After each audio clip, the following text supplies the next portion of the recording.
نقول بسم الله. السؤال المهم ومن الاخر تطلع منه في المحاضره النهارده بيه، يعني لازم تطلع بالسؤال ده: ايه هي الانترو؟ جاوبني انت في الشات. اتفضل سجل يا لينوفو. ايه هي الانترو؟ يعني انت النهارده اشتراك جيت دفعت فلوس، دخلت طبعا، يعني دفعت 150 الف جنيه انت. تمام. فدخلت يا باشا ورحت ايه؟ قلت لها هندسه انا عايز اشترك في الانترو. تمام، انت دخلت الانترو بناء على ايه؟ وهي بالنسبه لك ايه؟ طب ليه بتسال هندسه السؤال ده؟ عشان تبقى ايه اللي انت منتظره من الانترو. طبعا انا هقول لك تنتظر ايه وتظبطها ازاي وتعملها ازاي، بس برضو خلي بالك هي رايحه فين دي تفرق. خليني بقى انا اقول لك ايه الفكره. دلوقتي حضرتك المفروض ان حضرتك عايز تتعلم برمجه، صح؟ فداخل شفت حاجه كده، فيديوهات على النت وبتاع، واحد بيقول، واحد غلبان كده بيقول لك ايه، بيقول لك في تخصصات وبتاع ومبلغ بسيط جدا ومجاني ومش مجاني والكلام ده كله. فطبعا قلبك قال لك ايه؟ حاجه مجانيه انا ليه ما اروحش؟ تمام، طبعا انت منورني يعني. بس الفكره ان انت عايز تتعلم في النهايه برمجه. طيب انا هندسه بصراحه ما اكدبش عليك، يعني الله اكبر، عندنا 165 واحد في اللايف، ما فيش واحد فيهم غير اتنين تلاته حاسبات وهندسه. فانت ما عندكش اي خلفيه عن البرمجه تماما. يعني ايه؟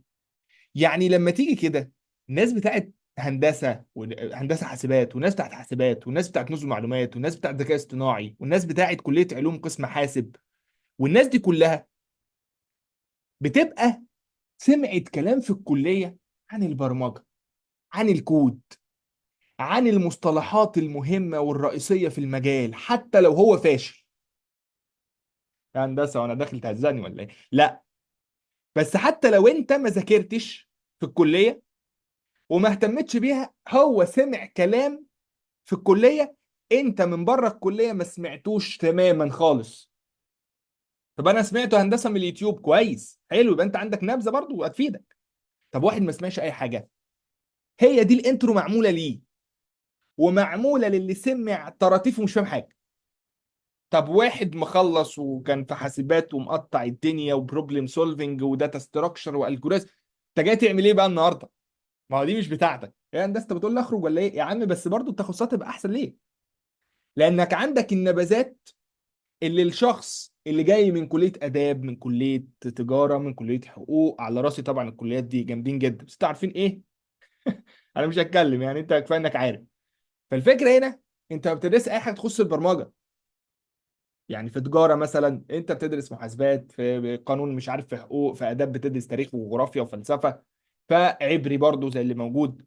لكن مالكش علاقه بالبرمجه تماما. فلو جيت دخلتك في التخصصات دايركت، يعني بدات بكره، هتقابل بعض المشاكل اللي انت، على فكره اللي هي ليها حل، اللي انا بحلها. يعني انا ببقى عارف انك داخل وعندك مشكله وهحلها لك. بس بنقابل مشكله، طب وليه نقابلها لو انا عندي فرصه من البدايه ما قابلهاش خالص؟ كنا بنقول انك هتقابل بعض المشاكل، او يعني مشكله بسيطه، وهي انه احنا في التخصصات باجي اشرح لك مثلا، بخش مثلا خلاص في البرمجه، فبنبدا بلغه مثلا الفرونت اند، بنبدا بقى مثلا بلغه HTML CSS، حلو. تيجي تخش في الجافا سكريبت، وعلى فكره اللي ممكن يكون جرب، تمام، يعني يكون عطل بسبب كده، اللي هو يخش في لغه الجافا سكريبت يروح حاسس بايه؟ ايه يا عم اللي هو بيقوله ده؟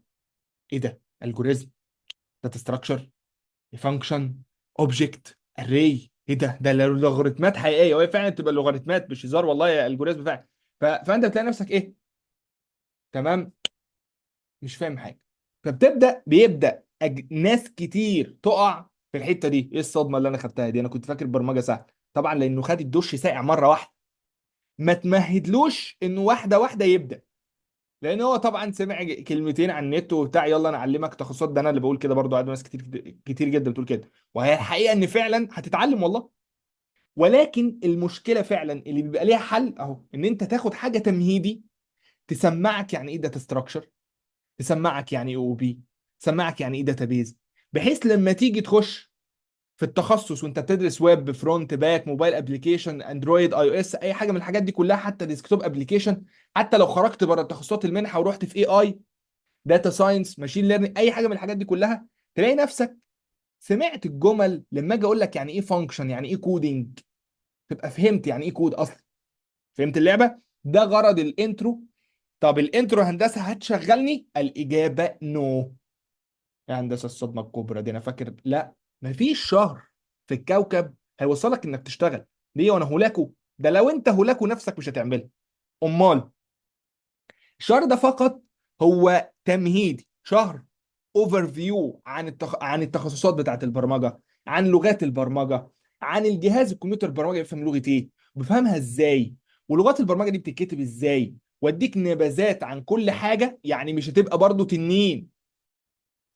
مفيش شهر واحد في شهر يبقى تنين، ولا 6 شهور هتبقى تنين. انت في 6 شهور بتقف على رجلك على حيلك. طب في ناس بتشتغل هندسه ربنا بيكرمه، ما اقدرش اوعدك اقول لك انا هشغلك. طيب جميل يا هندسه، الكلام ده واقعي جدا، انا احب الواقعيه.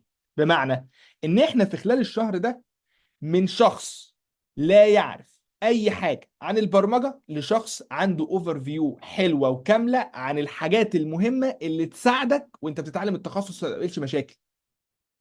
يعني ايه ما قابلش مشاكل؟ يعني ما اجيش وانا في الفرونت اند ولا في الباك اند اجي اقول لك كذا تقول لي انا اول مره اسمعها.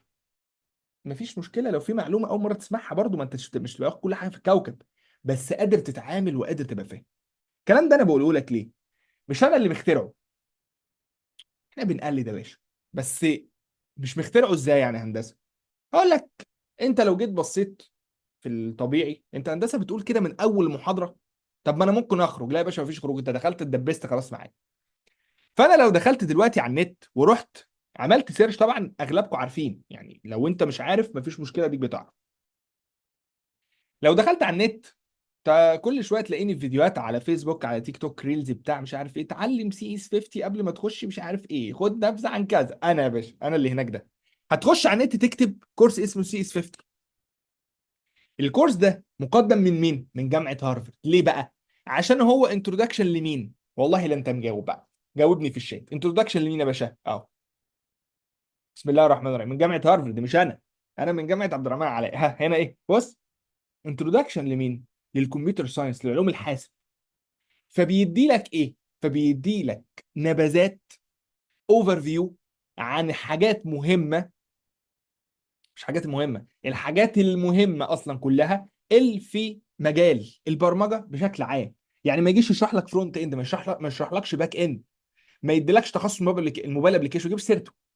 امال بيديني الحاجات الرئيسيه اللي من بره، اوفر فيو عنها، بحيث اني لما اخش في التخصصات اللي هي الموبايل ابلكيشن الفرونت الباك يبقى عندي نبذه عنه. طب وهو الكورس ده اللي هو اجمد كورس في التاريخ، يعني ده اجمد كورس في البرمجه في العالم، ماشي، انه يدي لك نبذه او اوفر فيو عن المجال كله. طب هندسه ما انا كويس في الانجليزي ممكن اروح اذاكره، يا ريت وربنا والله العظيم تبقى جامد جدا هيفيدك جدا. احنا مزودين عليه حاجات، يعني احنا واخدين منه مقتبسين منه بنسبه كبيره، واحنا هنزود عليه. هنزود عليه اقول لك دلوقتي. يعني هو في حاجات مش فيه طبعا انا شفتها فقلت ازود عليها. هتقول لي هندسه يعني انت احسن من ديفيد؟ اقول لك يا عمي مش للدرجه دي. طيب. اه. ريهام بتقول لك ايه؟ بس بيتكلموا انجلش نيتيف قوي. ففي 3 حلول لهذا الكورس. خرب بيت صراحتك يا هندسه موتاني. مفيش مشكله يا عم خلينا شويه. طيب. اول حاجه انت هتخش على موقع اي دي اكس. موقع ايدكس هتخش عليه هتلاقي الكورس عباره عن 10 محاضرات وهو نفس الفكره بتاعتنا. يعني انا بقول لك انا مش مخترع الفكره، انا بقول لك ان هي يعتبر زيها.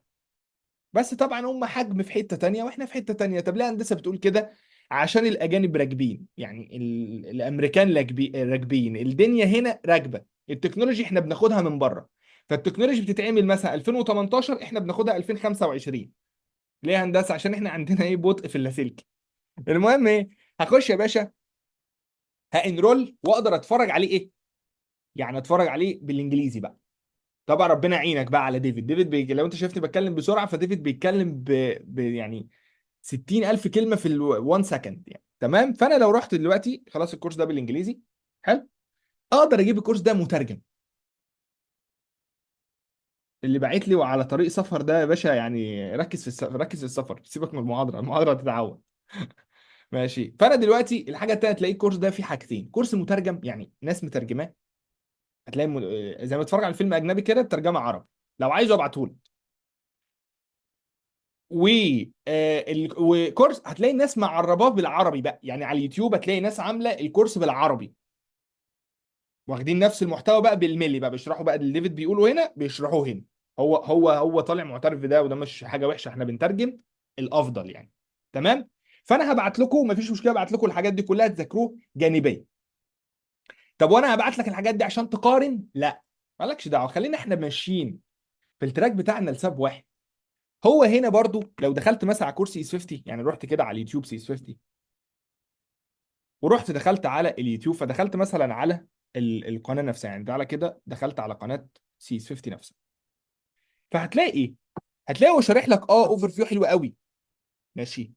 بس اللي هيتشرح في الانترو بتاعتنا هي حاجات هتساعدك في الاغلب للتخصصات اللي احنا فيها.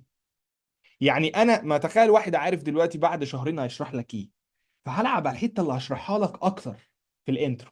ليه؟ لان انا هشرحها لك كمان شهرين. فهتلاقينا في المنحه ضايفين بيزكس لغه الجافا سكريبت مش موجوده هنا. هتلاقي في المنحه بروبلم سولفنج الجافا سكريبت مش موجوده هنا. هتلاقي لغه بايثون مش موجوده هنا. وصل القصه؟ هتلاقي ان انت هندسه موجوده مش عارف ايه، لا، تلاقينا معتمد على السي، بيشرح الحاجه بلغه السي. وصلت الفكره؟ تمام. فطب هندسه ركز معاك ولا ركز مع الناس دي؟ خلاص، ما انت لو معتمد معايا بركز معاك، خلاص طالما انت اشتركت معايا ركز معايا. انا بقول لك الفكره ان احنا واخدين منين؟ من احسن كورس في العالم. طب هندسه ما اروح اذاكره على طول؟ خلاص لو تقدر يلا، يعني مفيش مشكله، انا منزله للبوت كامب على فكره. الناس اللي ما اشتركتش في المنحه انا منزلها لهم، قلت لهم ذاكروا الكلام ده كله.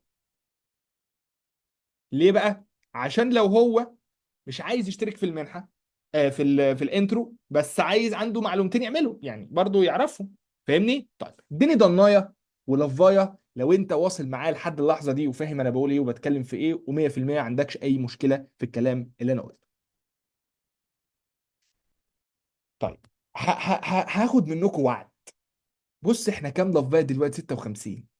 بعد محاضرتين اربعه دلوقتي لو عايز حد يوقف. طيب ما انا بقول لك اهو، خلينا بقى دي الحاجات اللي تنزل على الجروبات بتاعت الفيسبوك، تنزل مش عارف ايه الحاجات دي تبقى برايفت، الكلام ده كله خلينا دلوقتي في المحاضره عشان ما يحصلش تشتت. طيب ماشي، واتساب بقى. يبقى انا دلوقتي عايز اعرف بقى الكلام المهم. انا كنت بقول لكم لسه عايز وعد. احنا اللي فيه لفات وفيه بتاع وفيه ايه، في حماس. تيجي بعد محاضرتين اسبوعين تلاقي الحماس بقى ايه؟ يعني كنت هترول والله بس خلاص، تلاقي حماس كده. ايه يا جماعه اللي بيحصل؟ الشتاء دخل. الشتاء دخل طبعا، هتلاقي بقى الواحد تحت البطانيه وبيشرب السحلب والكلام ده، حمص الشام، وقاعد بقى يا باشا ايه، مش ما في لينكات بتتبعت على الجروب هو مفيش مشكله. فوعد بقى من النهارده ان انت ما تكونش من الناس دي. طب يا هندسه مش يمكن بقى يعني العيب في حضرتك؟ يا عم والله ممكن عادي، بس الفكره في ايه؟ انه دايما، عليكم السلام، انه دايما بتلاقي الكتير بدأ. طبعا انت لو يعني جربت في الحياه بس ب 2 جنيه هتبقى مستوعب الكلام اللي بقوله لك دلوقتي. يعني هتلاقي 178 فرد. المحاضره اللي جايه بقى انا لسه بقولش حاجه والله، كنت بتعرف عليكم النهارده. هو اتقفل لوحده، يعني هو لوحده اتقفل. ليه بقى؟ هتلاقي 100. اللي بعده هيبدا العدد يتناقص. الكلام ده انا بقى اقول لك بقالي 5 سنين فيه وعارف، واحنا بنشتغل مع اعداد قد كده، يعني تقريبا الصوره اللي مبعوثه لك كانت تقريبا فيها 700 فرد. احنا بنشتغل على طول كده. وهقول لك الاعداد ده واجيب لك احسن كورس في العالم دلوقتي، هتلاقي اول فيديو في العشر محاضرات 2 3 مليون مشاهده. بعد كده 500,000، بعد كده 300,000، اخر محاضره 17,000. 17,000 من 2 مليون، ومجانا، ومن بيتك، وبتذاكره في الوقت اللي انت عايزه وبدون ما بتدفع جنيه، كل حاجه. بقول لك احسن كورس في العالم. فاللي بيحصل لي دايما انه بيبقى في فرحه ان انا يلا هتعلم والله عايز ومش عارف ايه بتاع، القله اللي بتستمر، القله اللي حاطه هدف وعايز توصل له. لكن الكتير يلا في كورس حلو بتاع مجانا ما انا داخل يلا ادفع 200 جنيه نعمل بيهم ايه؟ 200 جنيه دول عشوه النهارده، فانا هدفعهم يمكن طيب في ناس بتبقى عندها حق ويقول لك يا عم المجال مش لايق عليا انا مش حابه. خلاص مفيش مشكله.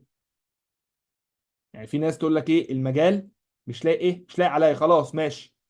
لكن في ناس تانية بتكون عندها مشاكل في الاستمرارية، ومشاكل في انها لو انا جبت لها اي حاجة حتى لو سهلة، هو عنده مشاكل في الاستمرارية. يعني ايه في الاستمرارية؟ يعني مثلا تيجي تقول له هديك تاسك النهارده، يقول لك انفذه، عشان تلاقيه التلات اللي جاي او الاربع اللي جاي ما يبقاش موجود، التلات اللي بعد 3 شهور ما تشوفوش. ليه بقى؟ هو اتسحل في دنيته، مش مركز، ما عندوش هدف واضح، الهاءات الدنيا وتشتتاتها واخداه. ماشي، ها يعني واخداه، فبتلاقي نفسه هو مش مرتب اولوياته. الكلام ده لسه هنتكلم عليه، لانه يعني هو ده اهم حاجه في الموضوع، هو قصه الاستمراريه وقصه ترتيب الاولويات. واحد مرتب هدف ومرتب اولوياته، فبالنسبه له الكورس اللينك لما بيتبعت لو فين بيجري يروحه. في واحد تاني بيبقى قاعد في البيت، اللينك هيتبعت او ما حد يبعت له رساله يقول لك انا هاجي على طول. ماشي، وصلت؟ طيب، خلينا نخش في الموضوع بشكل اعمق شويه. دلوقتي مواعيد الانترو هتكون ايه؟ مواعيد الانترو هتكون يوم الجمعه، السبت، الساعه 9 بالليل. مواعيد الانترو هتكون يوم الجمعه السبت الساعه 9 بالليل. طب هندسه لحد الاربع يا باشا، دي تخصصات المنحه. ادي رقم واحد. طيب، رقم اتنين، ايه اللي بيدور بقى؟ اللي بيدور كالاتي: بنخش الساعه 9، بنخلص ماكسيمم الساعه 11.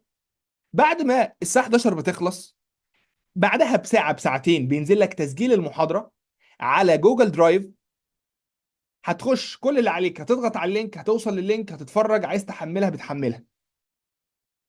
طيب، ممكن ينزل معاها تاسك. في التخصصات ده كل يوم تاسك، لكن كل محاضره تاسك. في دي مثلا النهارده مثلا ما شرحناش حاجه معينه غير نظري، فما عليهاش تاسك. فانا بالنسبه لي التاسك ده هيبقى في خلال الشهر ان شاء الله، محاضرات ومحاضرات. يعني مثلا في البروبلم سولفنج هيكون في تاسكات، فبينزل لك التاسك. التاسك ده بتعمل ايه؟ بتحله. يعني ايه تاسك؟ يعني واجب، يعني تيست، يعني حاجه بتختبر نفسك فيها بناء، يعني بتشوف نفسك، بتقيم نفسك بقى، بتشوف انت ذاكرت من المحاضره كويس ولا لا. طب ما عملش التاسك. انا من وجهة نظري التاسكات مهمة جدا، لان البرمجة بدون تطبيق باي باي. يعني ما طبقتش ما اتعلمتش. طب طبقت هتتعلم. حلو جدا، يبقى هي هتيجي بالممارسة. طيب يا هندسة ماشي، خلصت التاسك هتعمل ايه؟ في كوميونتي على فيسبوك هتنزل التاسك. هتنزله ازاي؟ سكرين ريكورد من على اللاب، هتنزل برنامج سكرين ريكورد تسجيل الشاشة. مش عارفه هندسه، اكتب يا عم ذا بيست مثلا 10 بسكرين ريكوردر اون ويندوز 10 مثلا او 11. خش نزل برنامج، اعتمد. هتعمل ايه؟ هتصور الشاشه بالتاسك اللي انت عملته وتروح منزله. مش هيبقى فيه تاسكات كتير، بس انا بقول لك ايه الفكره يعني. طب يا هندسه، المحاضره مدتها بتتراوح من قد ايه؟ يعني مينيمم ساعه ونص، ماكس ساعتين ان شاء الله. طب لو في بريك، هيكون في النص بريك. واصله؟ اديني ضنايه ولفايه على الكلام ده، ان ما عندكش فيه اي سؤال او استفسار. المواعيد واضحه، مفيش اي مشكله. طبعا في اجازات بقى هتتبلغ بيها، مش هتبقى كتير برضه، بس في اجازات هتتبلغ بيها ان شاء الله على الجروب برضه. طيب،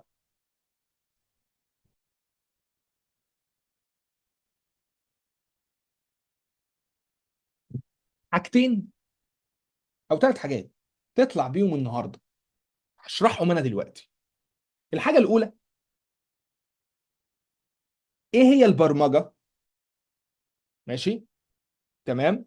احنا عمر عمر دخل خلاص معانا اهو. ماشي. الحاجه الاولى هي ايه هي البرمجه، دي تخرج منها النهارده المفروض تكون عارفها. الحاجة التانية، ايه الحاجات اللي هنتكلم عليها في الانترو؟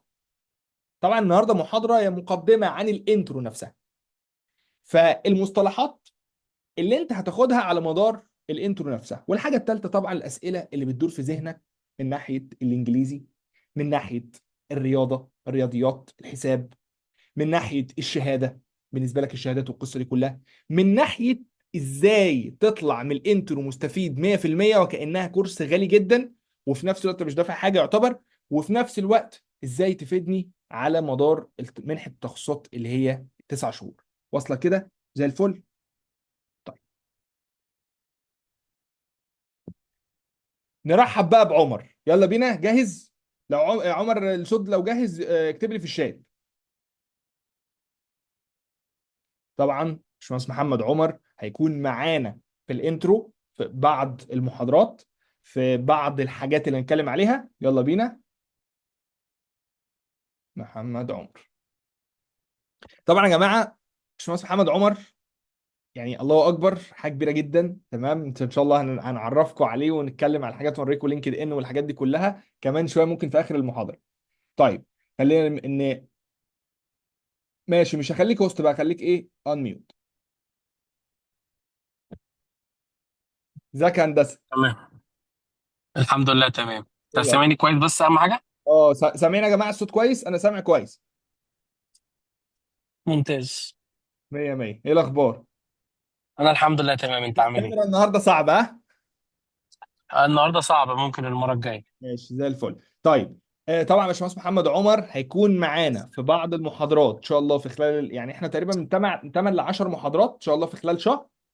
فهيكون معانا في شويه اجزاء. طبعا يعني انا ملخص سريع عن عمر، انا هتكلم بقى عادي. ملخص سريع. عمر شغال في شركه المانيه ريموتلي من البيت، خبره فوق ال7 سنين، ما شاء الله، يعني دلوقتي سينيور وتيم ليدر كمان، فهيفيدكم بشكل كبير جدا. هيكون معانا في الانترو، وتخصصه بقى فين؟ في جزئيه الباك اند ان شاء الله، معانا في منحه التخصصات. ما انا خلي بالكم في التخصصات مش لوحدي. ماشي، فان شاء الله عمر هيكون شايل جزء الباك اند كامل، اللي هو بتراك النود جي اس ان شاء الله. منور عمر. بنورك بنورك يا هندسه. ماشي. طيب بص معايا. اول حاجه، انا عايز اسال سؤال. عايز تقول حاجه للناس الاول قبل ما نبدا؟ لا انا جاهز، خليك اسال انت، ولو في حاجه في طيب دماغي هقول حاجه. ماشي. السؤال الاولاني بالنسبه لي، انا دلوقتي الانترو دي، يعني انا دلوقتي واحد داخل اخد الانترو، هتفرق معايا قد ايه لو انا خدتها او ما خدتهاش؟ يعني ايه الفرق ما بينها لو انا مثلا دخلت التخصصات على طول، ولو خدت الانترو قبلها؟ سريعا، في دقيقه. ماشي، بص انا شخصيا يعني مقتنع ومتاكد ان عشان تنجح في المجال ده لازم دايما ترجع للاساسيات. ودي مش طريقه تفكيري انا بس، يعني دي طريقه تفكير اغلب الناس، ومنها مثال الجامعه بتديك يعني حتى الجامعه على مدار ال4 سنين انت ما بتاخدش المحتوى العلمي بتاع كل حاجه للاخر. بتاخد في بعض الاحيان بتبقى مقدمه، وفي بعض الاحيان بتبقى اكتر من مقدمه بشويه. فهو دايما عشان خاطر انت تنجح في اي مجال ايا كان التخصص، لازم الاساسيات دي تبقى عندك ممتازه. حلو. انا الصراحه شايفها هتفرق مع الناس جدا جدا جدا. انا شخصيا واحد من الناس عملت كده، كنت في سنه ثالثه جامعه وحسيت ان انا مش كويس قوي، رجعت تاني للاساسيات. يعني هي ما بتفرقش على السن، ما بتفرقش انت في سنه كام، ما بتفرقش في اي حاجه. انت عايز تتحسن ارجع للاساسيات، اتاكد ان انت فاهمها كويس، والتخصصات كده كده انت مكمل فيها يعني وقت طيب، كبير. السؤال الثاني والثالث هما ليهم علاقه مع بعض. ايه رايك في كورس سيفتي سريعا؟ ممتاز، ارشحه لاي حد عايز يبتدي يقدر يذاكره لوحده ويتفضل. احنا كده كده مقتبسين منه كتير. جدا. طيب، الحاجه المهمه بقى، انا دلوقتي ايه هي الحاجه اللي انا هعملها في الانترو هتختلف عن اني لو ذاكرته لوحدي؟ عن يعني ذاكرت دلوقتي النت لوحدي كده، دخلت اهو. هو طبعا يا جماعه عادي جدا ذاكر لوحدك، بس ايه الحاجه اللي هتختلف شويه؟ هنضيف ايه؟ آه هنا معانا يعني هنضيف ايه؟ اه. بص انا شخصيا كنت جربت حاجه زي كده وانا برضو طالب. الموضوع الافاده، اكبر افاده انت ممكن تتخيلها هي ما بتكونش في المحتوى نفسه. يعني ما بتكونش في نود جي اس ولا رياكت ولا، يعني الكلام ده موجود زي ما الناس كلها عارفه، موجود في كل حته. حلو. بتكون في الخبره والاكسبيرينس بتاعت الشخص اللي بيشرح لك ده، التجارب اللي هو مر بيها. ان هو بيجيب لك بالبلدي كده، بيجيب لك الخلاصه. ان في حد بيتابع معاك باستمرار هيضمن استمراريتك، هيطلب منك تاسكات. آه، ف- انت هيحصل معاك مشكله غير اللي بتحصل مع اغلب الناس، هو ممكن يقدر يساعدك فيها، وهكذا. مية مية. طيب، خلينا انا دلوقتي اقول لهم الفكره. ركزوا معايا بقى انا الدقيقه دي. طيب خليني اقول لكم انت المفروض تاخد ايه من الانترو، وايه الحاجات اللي احنا نمشي عليها، وحته يعني ايه برمجه، لان ده مهم جدا تخرج من اللايف النهارده عارف. اول حاجه، خلينا نخش في الموضوع على طول بقى. اول حاجه حضرتك من الانترو المفروض تعرف يعني ايه برمجه. يعني انت داخل النهارده المفروض ما تعرفش يعني ايه برمجه، غير انه الله هندسه ده بيبرمج. يعني انا هبرمج، طب هبرمج ايه وبرمجه ازاي؟ مش عارف. فكده اول سؤال لازم تخرج منه هو يعني ايه برمجه. الحاجه التانيه، ايه هي لغات البرمجه اللي انا ببرمج بيها؟ فتعرف ان في لغات كتير. يعني ما شاء الله اكبر، هتلاقي بقى عندك لغه بايثون، هتلاقي عندك لغه السي بلس بلس، لغه السي، لغه سي شارب، لغه جافا، لغه جافا سكريبت، لغات تانيه كتير. فالنهارده يعني ايه برمجه؟ يعني ايه لغات البرمجه؟ وبالتالي يعني ايه تخصصات البرمجه؟ ثلاث حاجات دول مهمين جدا. تخصصات البرمجه دي زي، انا بديك نبذه سريعه، زي الويب، زي الموبايل ابلكيشن، زي السايبر سيكيورتي، زي الاي اي وغيرهم. يبقى انا النهارده داخل الانترو في خلال شهر، المفروض اول حاجه في خلال محاضرتين بالكتير ابقى عارف يعني ايه برمجه، هبقى عارف يعني ايه لغات البرمجه اللي انا ببرمج بيها، هبقى عارف يعني ايه تخصصات البرمجه اللي انا المفروض اتخصص في حاجه فيهم. وكأن فكره الانترو سنه اولى في كليه طب وسنه اولى في كليه هندسه بيقولوا عليها سنه اعدادي. ليه بقى؟ عشان بعرفك كل حاجه في كل حاجه، وفي الاخر ماشي ماشي يا عمر اعمل ميوت وانا هفتح عشان الصوت اللي جنبك. ففي الاخر تلاقي تخصص ايه بقى؟ طب بشري، طب مش عارف ولاده، طب اسنان، طب ودان، اي حاجه، صح كده؟ فهي نفس الفكره. انا في الانترو هتخصص في ايه؟ طبعا احنا خلاص محددين التخصصات اللي احنا هنخشها، ولكن برضه هدي لك نبذات عنهم، وان شاء الله في مفاجآت في شهر واحد ان شاء الله بدايه السنه في تخصصات جامده جدا، وهبقى اظبط لكم خصومات وفري وحاجات كده. المهم نرجع لموضوعنا. طيب، ايه بقى؟ عشان ابرمج محتاج اتعلم ايه؟ ايه الفرق ما بين واحد دخل في التخصص على طول وواحد هيخش تمهيدي؟ ايه الفرق؟ طب وهندسه التمهيدي الشهر ده هيكون كفايه؟ هيكون حلو كويس يدخلك في اللي باقي، بس افضل كتير من شخص ما يعرفش اي حاجه عن اي حاجه. طب هندسه ايه هما؟ قال لك تعالى بقى وركز معايا. لو رحت كده وقلت لك ان انا عندي البرمجه، في شويه حاجات لا غنى عنهم كمعرفه، وهناخد عمر هيعرفنا برضو عن كل يعني مصطلح فيهم ايه دنيته، وهيفيدني قد ايه، وايه فكرته. ولكن بشكل عام النهارده لو انت دخلت في البرمجه، ففي حاجه كده في البدايه ان انا النهارده محتاج اعرف الجهاز ده بيفهم لغه ايه، ثم بعد كده هكتب له الاوامر ازاي، ثم بعد كده الاوامر اللي انا بكتبها دي بيكون في شويه مصطلحات مهمه لازم حضرتك تكون عديت عليهم، على الاقل خدت اوفر فيو، يعني فكره عامه، اللي هم بسم الله الرحمن الرحيم. واحد، داتا ستراكشر. طب ايه هندسه داتا ستراكشر دي؟ ليها محاضرتها، ليها الديتيلز بتاعها هنتكلم عليها. ولكن الفكره ان اول مصطلح لازم تبقى عارفه من البرمجه هو الداتا ستراكشر. تاني مصطلح، لو انت اتعاملت مع الحاجات دي او قابلتها قبل كده خير وبركه، لو انت اول مره فما تقلقش، كل المصطلحات دي هتوضح وليها محاضراتها. تاني حاجه وهي الالجوريزم. يعني بفكره عامه ممكن اصلا تلاقي الالجوريزم وده ستراكشر في محاضره واحده بس تكون طويله شويه، لان هتلم الدنيا كلها. انا عايز اعرف الداتا ستراكشر ده عباره عن ايه، الالجوريزم دي وايه الخطوات اللي انا محتاج امشي عليها. بس انت هل هتقعد في الالجوريزم من 90 سنه؟ مفيش الكلام ده، احنا عايزين نعرف فكرتها بحيث لما اخش في التخصص اقابل كلمه الجوريزم ما تصدمش. طيب حلو قوي، ادي كده مصطلحين دول مهمين جدا. طب ايه تاني هندسه؟ هتخش في قصه انك تعرف فكره عامه عن الميموري. يعني لو رحت كده الميموري عندي، الميموري دي اللي هي الذاكره من الاخر. الميموري دي انا عايز اعرف الحاجات ازاي بتتخزن في الذاكره، مش شرط تبقى تطبيق عملي قد ما يكون انا فاهم الفكره بتاعتها كنظر. هتفيدني قدام كفكره عامه، ما بقاش قاعد في انترفيو مش فاهم اصلا الحاجه بتاعتي بتتخزن فين، الاكواد بتتخزن فين. حلو قوي. الحاجه الرابعه وهي اوفر فيو برضو عن حاجه مهمه جدا داخل البرمجه، وهي الاو او بي، اوبجكت اورينتد بروجرامينج. كونسبت مهم هتلاقيه في البرمجه، مش شرط لما تخش في التخصصات تشتغل بيه. يعني في الويب فرونت اند وباك اند، لما نيجي نشتغل مش هتلاقي نفسك بتكتب او بي. معلش يا هندسه اقطعك في الكلام، انت اول ما حضرتك قلت داتا ستراكشر، الجوريزم، ميموري، او او بي، ما فهمش حاجه. ما هو انا ما شرحتش حاجه، انا بس بقول لك المصطلحات الرئيسيه اللي احنا هنتكلم عليهم في خلال الانترو.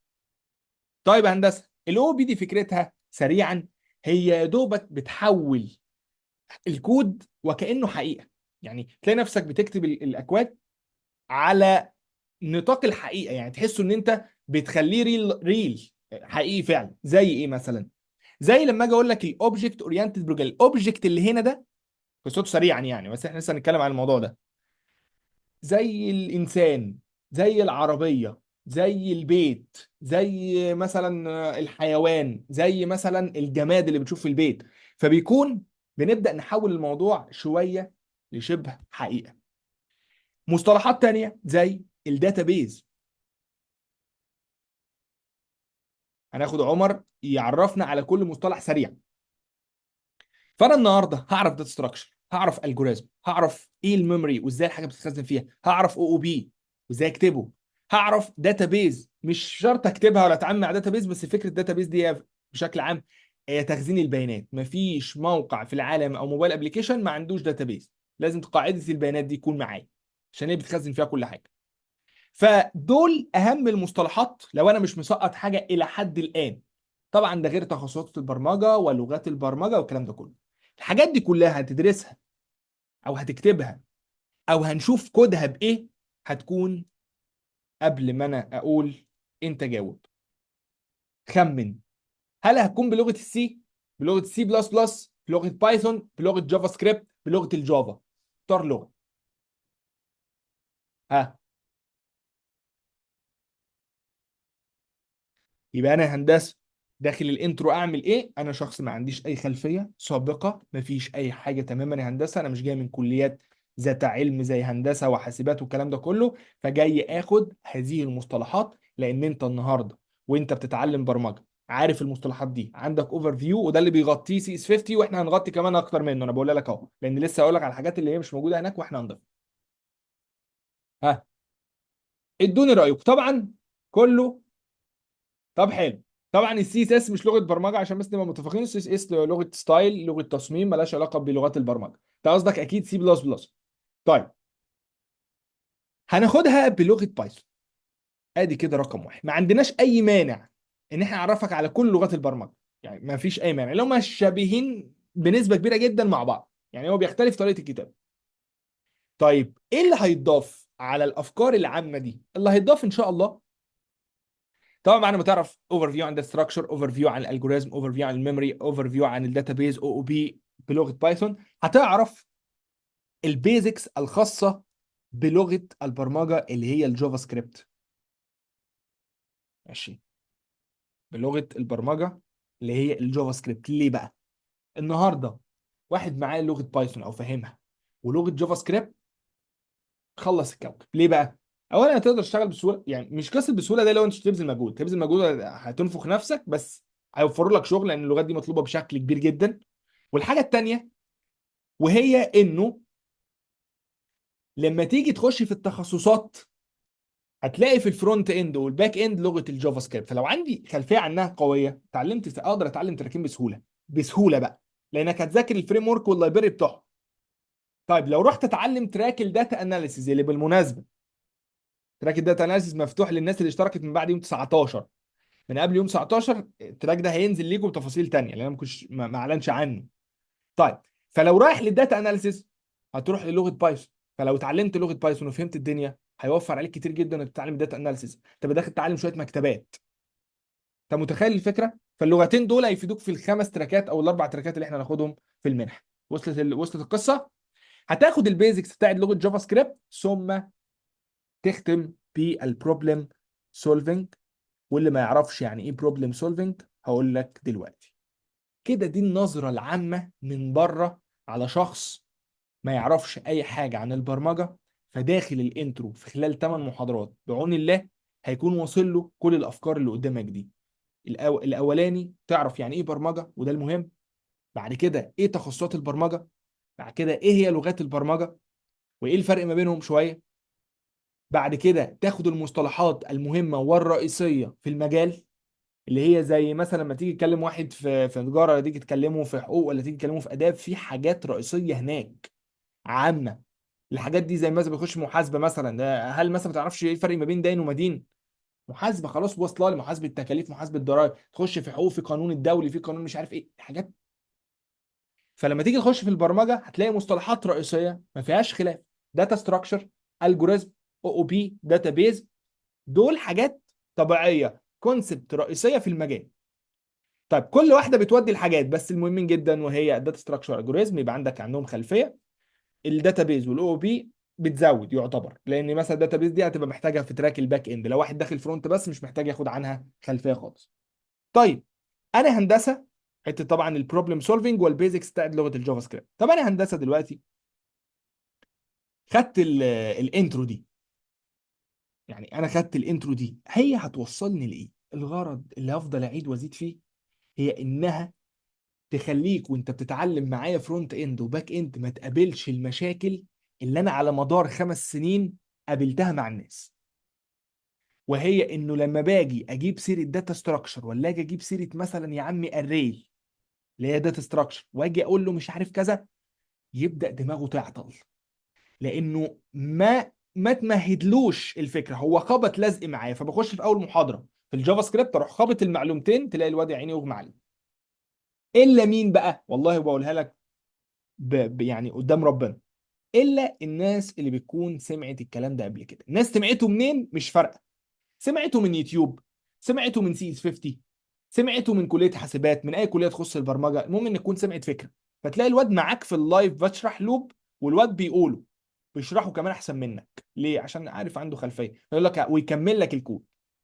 واحد تاني اول مره اسمع يعني ايه لوب بيتصدم، ايه اللوب ده هندسه انا مش فاهم حاجه، بيفضل مصدوم فتره. عقبال ما يتصدم الفتره دي بكون انا عديت 3 4 محاضرات في الكورس بيكونوا اتراكموا عليه، ما بيعرفش يكمل، بيقع، مع اني بفضل اتحايل عليه وافهمه كل حاجه بس ما بيحصلش. ليه بقى؟ وقع خلاص، هو قرر ان انا وقعت. فليه بقى؟ في منحه جديده، في كورس جديد، هندسه عايز اخش في الدفعه الجديده وهكذا.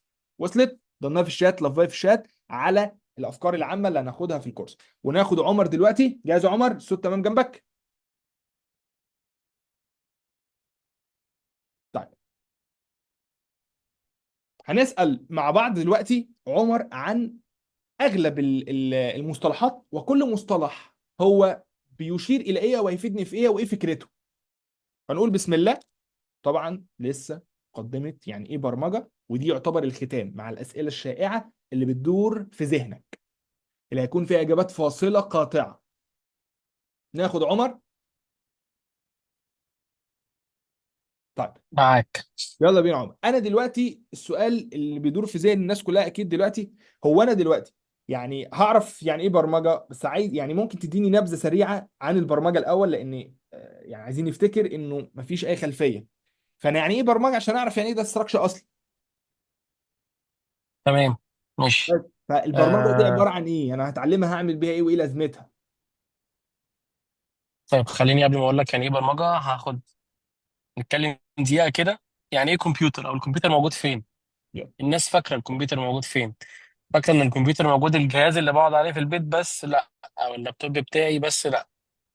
الجهاز اللي انت بتقعد عليه في البيت ده كمبيوتر، اللابتوب كمبيوتر برضه، الموبايل هنعتبره كمبيوتر، العربيه كمبيوتر، اشارات المرور كمبيوتر، اي حاجه الكترونيه غالبا انت ممكن طبعا في حاجات قديمه وفي حاجات بتبقى سمارت، التلفزيون كمبيوتر، الغسالات، الثلاجات، وهكذا. آه ده باختصار. طيب لغه البرمجه، ايه هي لغات البرمجه عموما، او انا بتعلمها ليه؟ عشان خاطر اقدر اتواصل مع الكمبيوتر ده، اخليه يقدر يعمل لي عمليات معينه بالشكل اللي انا محتاجه.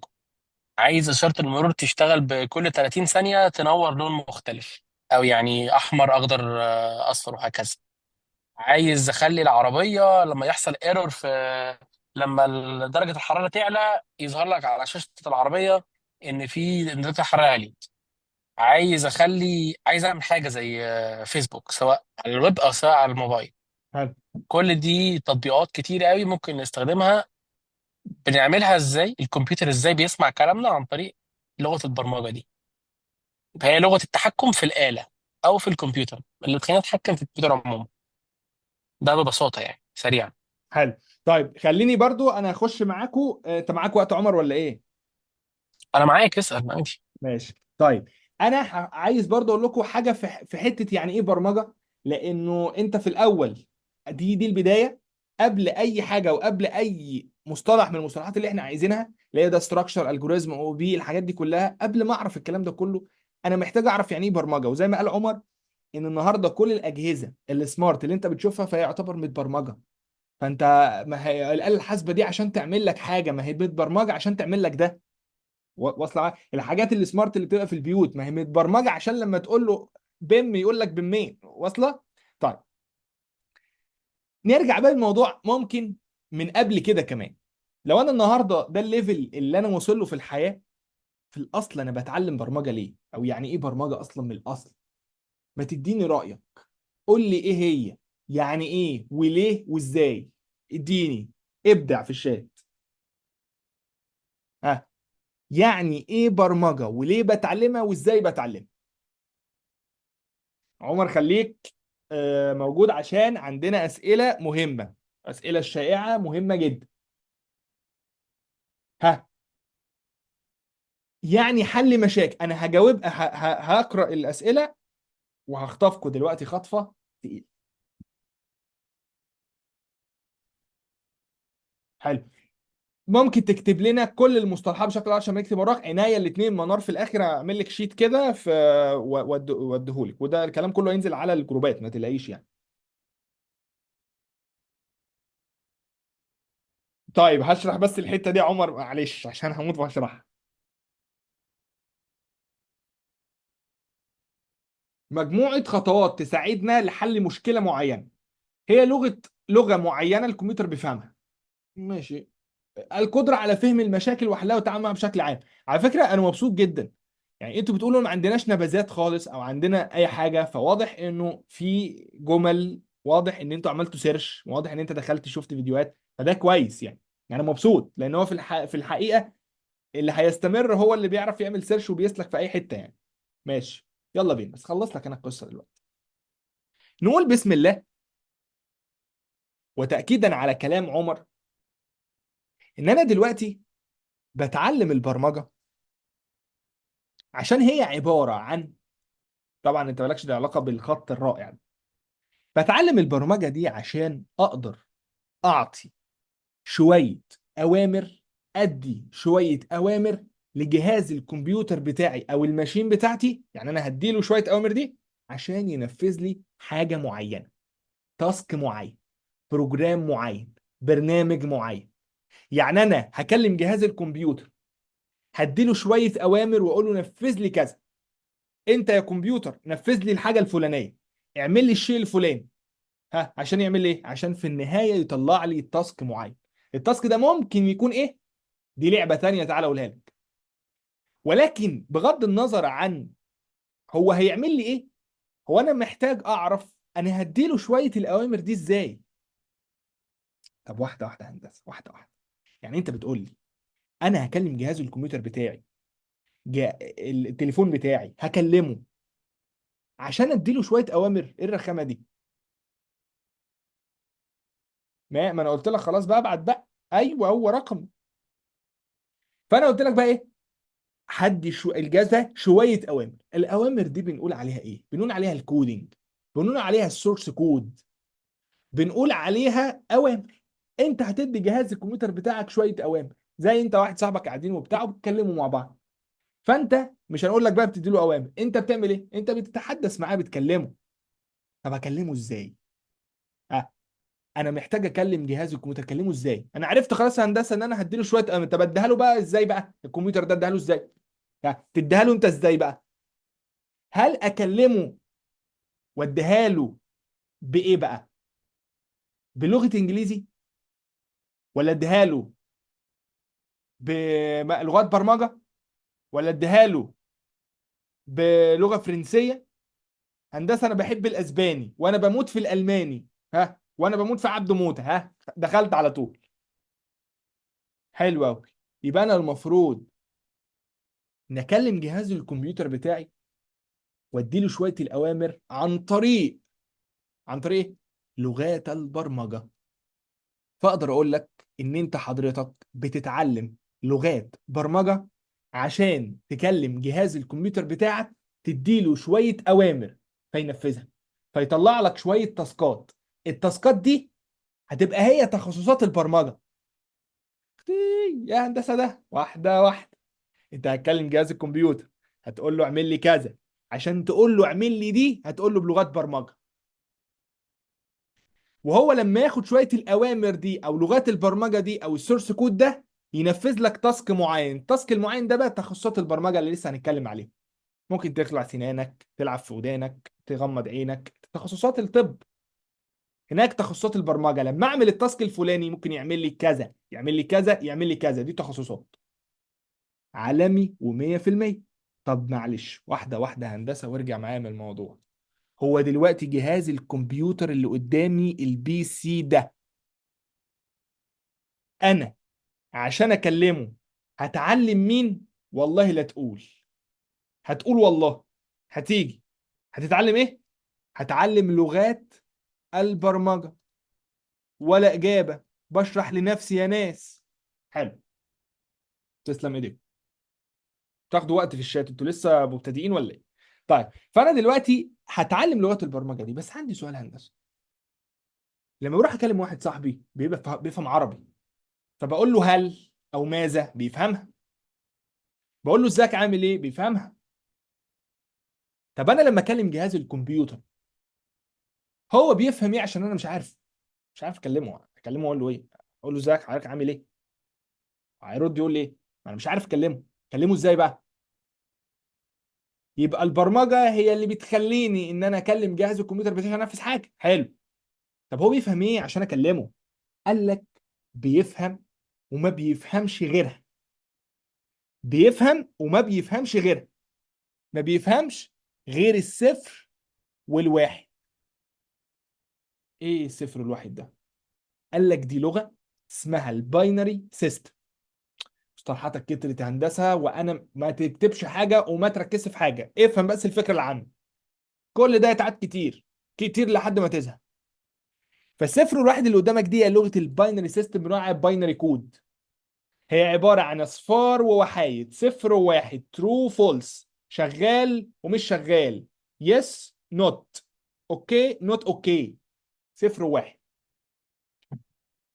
يعني حطيت الفيشه في الكهرباء فاداك واحد ترو، شلت الفيشه من الكهرباء اداك صفر فولس. الله ينور عليك يا هندسه. لمبه، نشرح لمبه مفيش مشكله، ما هي فعلا لو تطفي وتولع.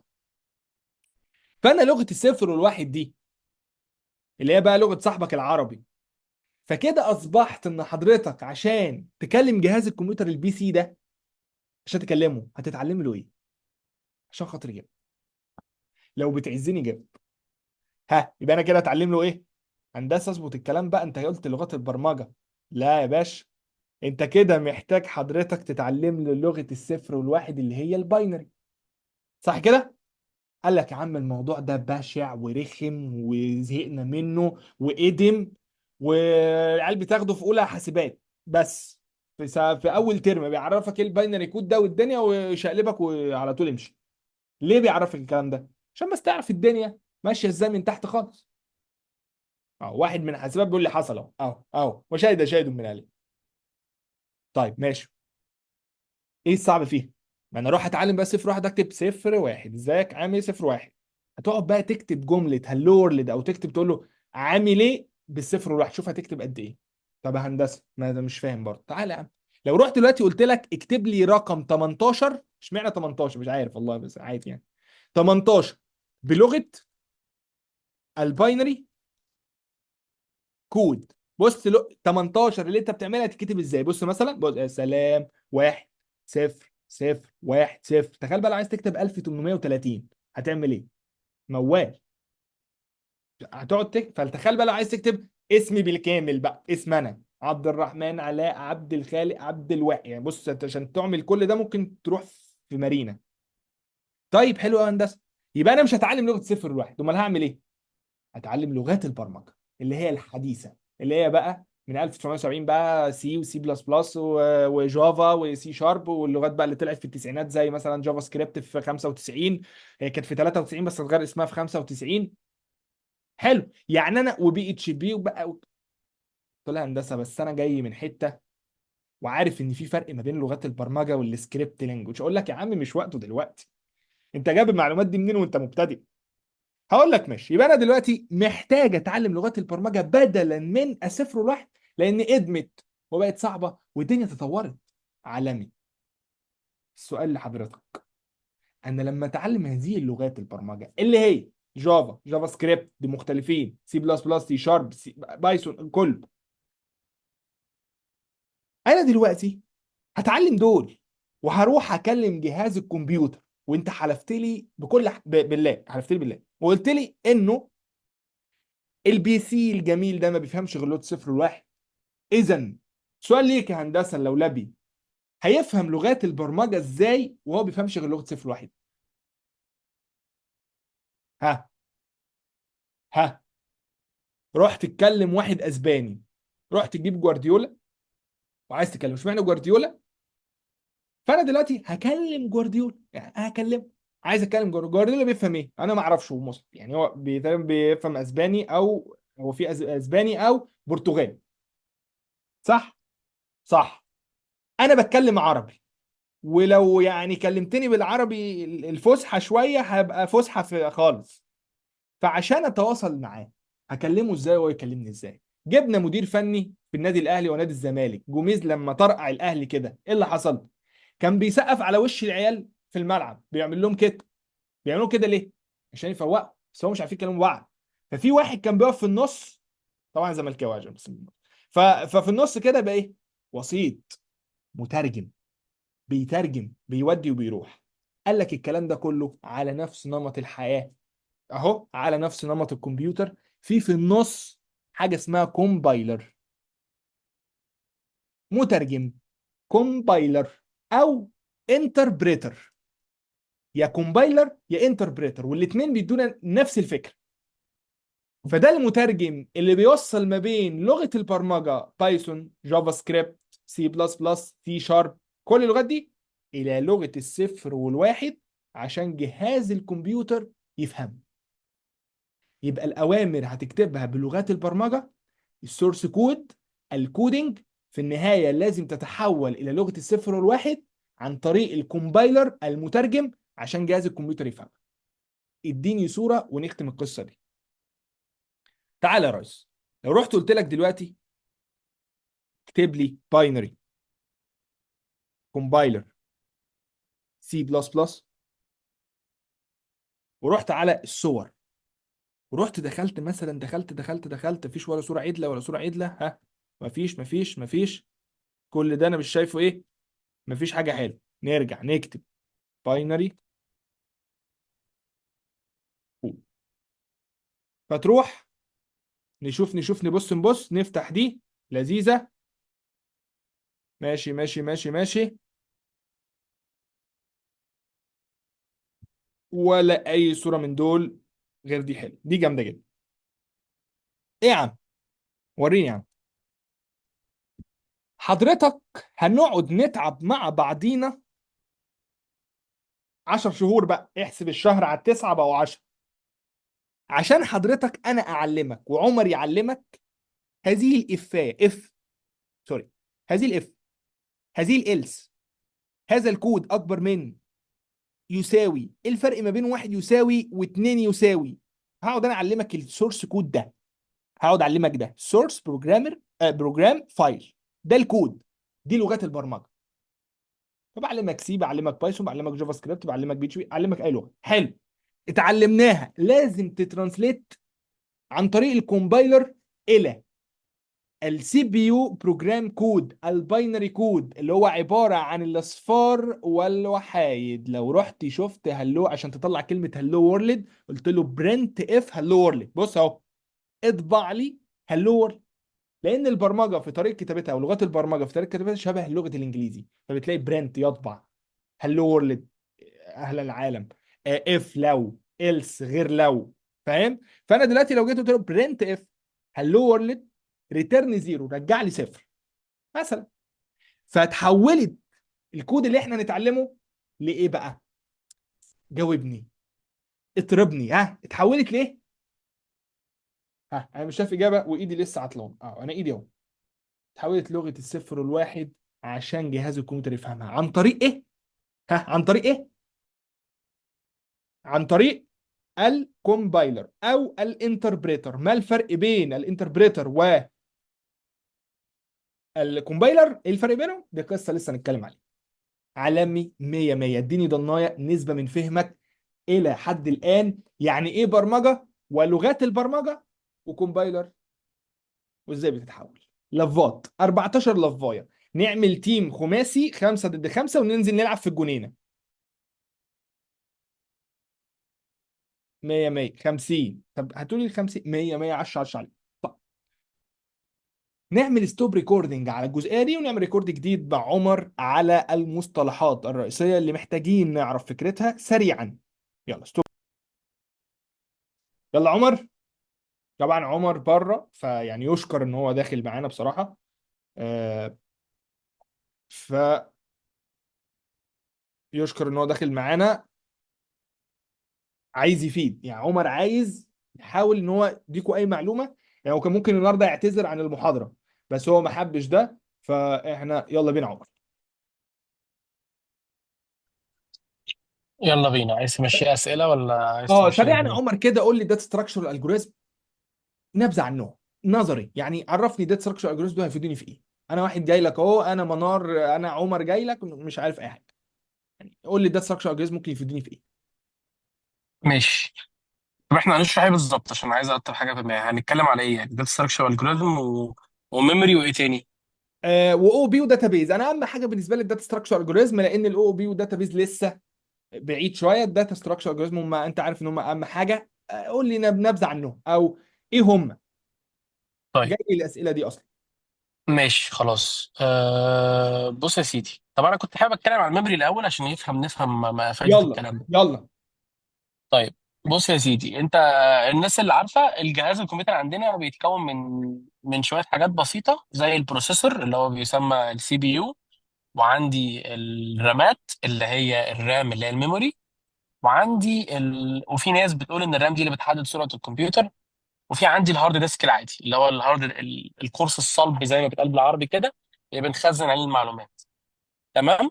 تمام. كده. عشان تبقى عارف كل واحده فيهم بتعمل ايه برضو سريعا، السي بي هو اللي بيقوم بالعمليات الحسابيه او العمليات عموما. اي عمليه معقده، اي عمليه بتتم في جهاز الكمبيوتر بتقوم على السي بي يو. طيب الرامات والقرص الصلب ده هنعتبرها وحدات تخزين.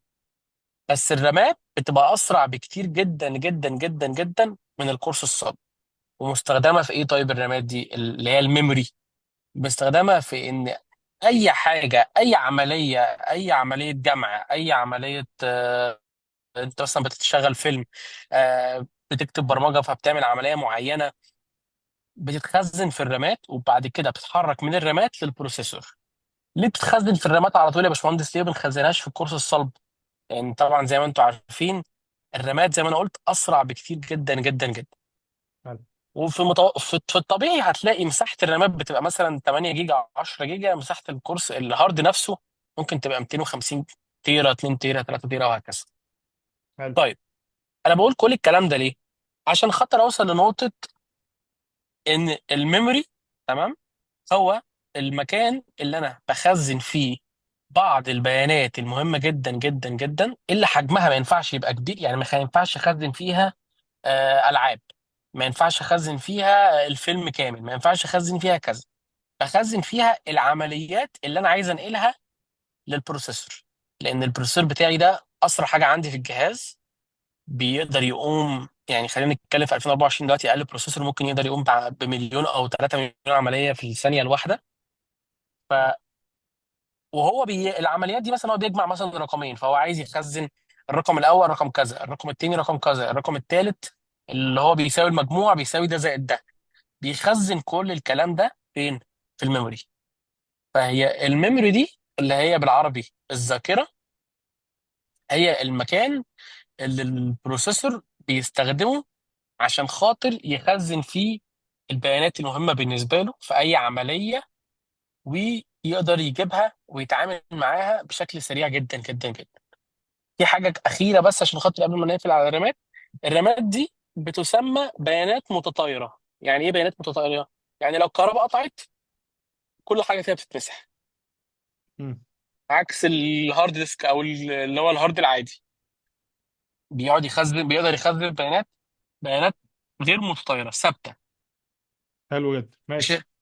عشان كده الاستخدام الاكتر للهارد ان انا بخزن الملفات بتاعتي، البيانات بتاعتي.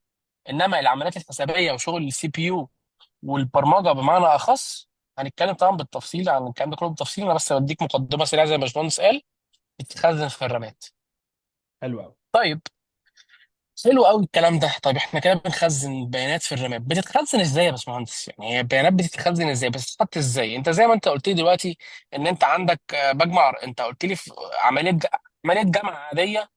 قلت لي هحط رقم وهحط رقم التاني، والرقم التالت هيبقى يساوي مجموع الاثنين، وهكذا. وبعد كده البروسيسور هياخد الرقم التالت ده ويعرضه، ياخده من الرامات يروح لكارت الشاشه، يقول لي كارت الشاشه عرض. فخزنت ثلاث حاجات.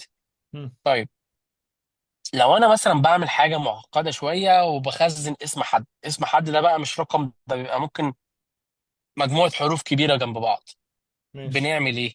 وهكذا. فهنا من هنا الناس يعني احتاجت مفهوم الداتا ستراكشر.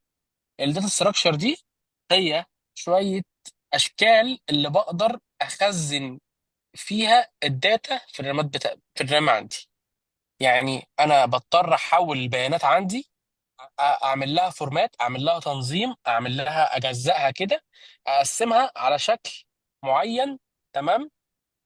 عشان خاطر اقدر اخزنها واتعامل مع، ما هو خلي بالك انت بتخزنش بس، انت بتخزن وبتتعامل وبتقرا وبتمسح وبتعدل، وكل الكلام ده بيحصل في ثواني. كل الكلام ده عشان خاطر يقوم يحصل باكتر شكل مناسب. تمام. اضطرينا نتعلم حاجه اسمها الداتا ستراكشر عشان خاطر نقدر نخزن البيانات دي. يعني المشكله دي طبعا قابلت الناس زمان، فهم قالوا خلاص طب احنا بقى ايه، احنا هنعمل شويه اشكال اسمها الداتا ستراكشرز. خلاص دي متعارف عليها. لغات البرمجه هتعرف تكلمها وهتعرف تخلي البروسيسور يتعامل معاها بسهوله. فده كده الداتا ستراكشر باختصار. هي بس مجرد ازاي بنخزن الداتا، طريقه حفظ الداتا بتتخزن ازاي. استراكشر يعني هيكل، فانا بعمل هيكل للبيانات عشان خاطر اقدر اخزنها بشكل معين. حلو الكلام ده، حلو الكلام ده.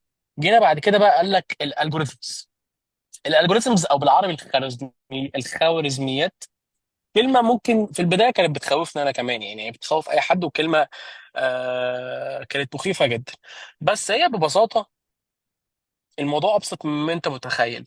انت اي مجموعه عمليات بتقوم بعمل شيء معين ممكن تسميها خوارزم او الجوريزم. بمعنى ايه؟ انت لو بتجمع رقمين، تمام، وبتطلع الناتج، دي فانت عامة. كده ده كده دي كده عمليه جمع. فانت كده مثلا ممكن تسميها ايه؟ سمشن الجوريزم، يعني الخوارزميه الخاصه بعمليات الجمع. مم.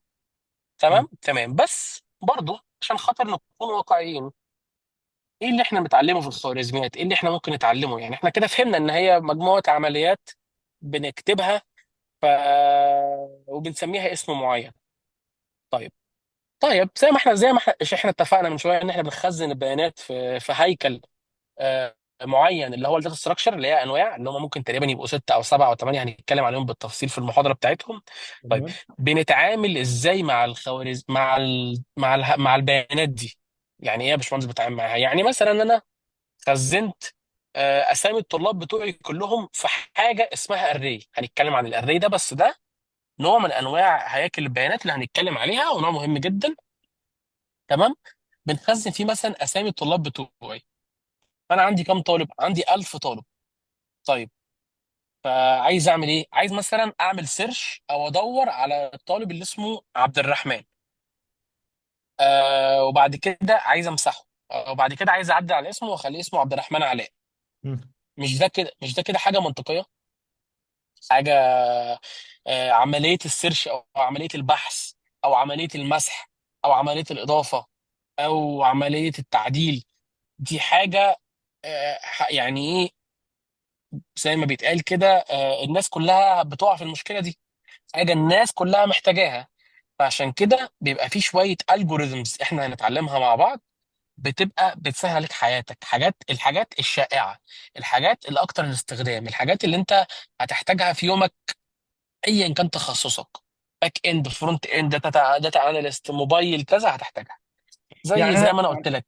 يعني هندسه ممكن مثلا وانا جاي اعمل حاجه، ادي الكمبيوتر شويه اوامر او ادي له عايز اعمل بروجرام معين، قصدك في خطوات لازم امشي عليها، الخطوات دي اسمها الجوريزم. مظبوط، مظبوط. تمام. وخطوات انت مش خطوات، مش لازم تمشي عليها، بس هي ايه، هو ما هي، بص، هي مش اجباري، اجباري. بس انت هتحتاجها كده كده. ايوه. يعني انت بتعمل نظام زي ما قلت لك كده للطلاب، فانت عايز تعرف تدور على اسم طالب معين، فدي كده السيرش او البحث، فبيبقى في حاجات جاهزه للسيرش الجوريزمز، حاجات متعارف عليها. ايه اسرع حاجه؟ ما هو لو احنا زي ما اتفقنا الالجوريزم دي مجموعه عمليات، صح؟ مم. مجموعه اكواد، مجموعه سطور واكواد. لو كل واحد سرح بخياله، عبده هيعمل السيرش الجوريزم بتاعته، محمد عمر هيعمل السيرش الجوريزم بتاعته. لا، فهم جم قال لك ايه، لا، في حاجات بقى عامه، في الجوريزمز وحاجات مشهوره جدا مستخدمه في الكلام ده، والاسرع واحده اهي، وتاني اسرع واحده اهي، وتالت واحده اسرع واحده اهي، وهكذا. فاحنا هنتعلم مع بعض ايه هي الحاجات المشهوره، الحاجات اللي انت هتستخدمها في يومك بشكل كبير جدا. مية مية. دي طيب. كده الداتا ستراكشر والالجوريثم. طيب ادوني بقى نسبة من فهمكم يعني من الفكرة العامة بتاعت داتا ستراكشر الجوريزم. طبعا يا جماعة لسه في محاضرات، بس احنا بنتكلم سريعا كده على الفكرة بشكل عام. ها ادوني نسبة كده سريعا. عندنا 80%. ها اللي بعده، طب لفظ بقى. طب ده ممتاز، 80% ده ممتاز، ده احنا لسه ما قلناش حاجه. 80 تاني كده، عندك اللفظة ديك شايف 75 60 60 75 80 70 50 80. حلو جدا، 100 100. طيب يبقى انا كده سريعا ده كان فكرة عامة عن الداتا ستراكشر الجوريزم. ما تحكمش النهارده عن فاهم ولا مش فاهم، احنا بس بنتكلم فكره عامه عن المصطلحات. خليك في محاضره بقى الالجوريزم، محاضره داتا ستراكشر، يبقى هنا فاهم او مش فاهم. لكن دلوقتي احنا بناخد فكره عامه، وهي فكره انه انا بخزن البيانات فين، فبتتخزن في شكل اري. الاري ده انا مش عارف يعني ايه، بس إيه، انت مثلا بتقول انا مش عارف يعني ايه، بس ده دولاب. دولاب بتخزن فيه حاجتك، فاهم اللعبه؟ والخطوات اللي انت بتمشي عليها بتكون الالجوريزم. فعادي يعني مشي الدنيا من ناحيه، ما تحكمش تقول مش فاهم حاجه، لا فاهم حاجه، لا مش كده.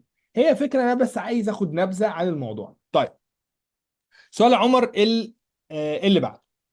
انا دلوقتي امم ايه هو البروبلم سولفنج وما هي فايدتها؟ وده اخر سؤال من الحته بتاعت الحاجات اللي امم هتحصل، وبعد كده نخش في الاسئله الشائعه اللي بتدور في ذهن الناس. ايه هو البروبلم سولفنج وفايدته؟ انا واحد اهو لسه داخل ما اعرفش بقى لي بروبلم سولفنج بص، وهو بيتكلم. انا البروبلم سولفنج ده في وجهه نظري انا، هي ناس ممكن تتضايق من وجهه النظر دي، بس هي للاسف حقيقه. هقول لكم على حاجه بسيطه، ومحدش يفهمني غلط، مع الاحترام لكل الوظائف. مش مهندس الكهرباء بيفهم في الكهرباء، والفني بتاع الكهرباء برضه بيفهم في الكهرباء، وفي احيانا الفني ممكن يبقى اشطر. يعني انا مش بقول لك ان المهندس دي يعني حاجه احسن، بس بروم سولفنج دي في المجال بتاعنا هي اللي بتفرق بينك وبين اي حد تاني. لان الشركه الكبيره لما بتيجي تعين حد، بتعينه بناء على قدرته في حل المشاكل. بروم سولفنج يعني حل المشاكل، ايا كانت المشاكل دي ايه، في اي مجال، في اي تخصص. المشكله يعني قصدي ما بنمسكش مجال معين. ليه طيب يا باشمهندس الناس بتفكر كده، او ليه بتقول ان الشخص اللي عارف حل المشاكل ده بقى مهندس والتاني فني؟ لان انت من 10 سنين ولا من 20 سنه ما كانش في حاجه اسمها جافا سكريبت.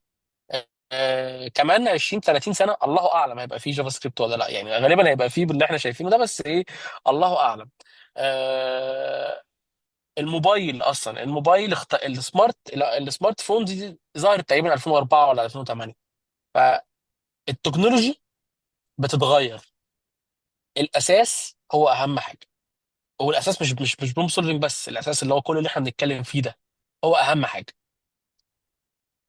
فهي حاجه انا شايفها مهمه جدا جدا جدا جدا لاي حد، سواء انت طالب، سواء انت اتخرجت، سواء انت شغال، سواء انت لسه بتدرس، سواء ايا كان. طيب، اضافه برضو على كلام عمر، انا دلوقتي يا جماعه على حته البروبلم سولفنج، عشان لو يعني برضو انت بس حاسس بتداخل في الافكار، ده ستراكشر الجوريزم ايه علاقتها بالبروبلم سولفنج. هي انا دلوقتي بروبلم سولفنج دي فكرتها بكل بساطه، لو جيت قلت لك دلوقتي حالا احسب لي عدد النقاط بتاعت مثلا مكسب الاهلي في الدوري، وعدد النقاط بتاعت مكسب الزمالك، عايز مثلا ان هم لعبوا 30 ماتش الاهلي والزمالك، فعايز اعرف هم جابوا كام نقطه في خلال ال 30 ماتش دول. فبقول لك تكلمني. ده انت عمر ولا؟ ثانية واحدة. لا ده ليهم ماشي. طيب فانا بقول لك ايه، بقول لك الفكره انه دلوقتي انا جاي مثلا اقول لك حل لي المساله دي. مساله ايه بقى؟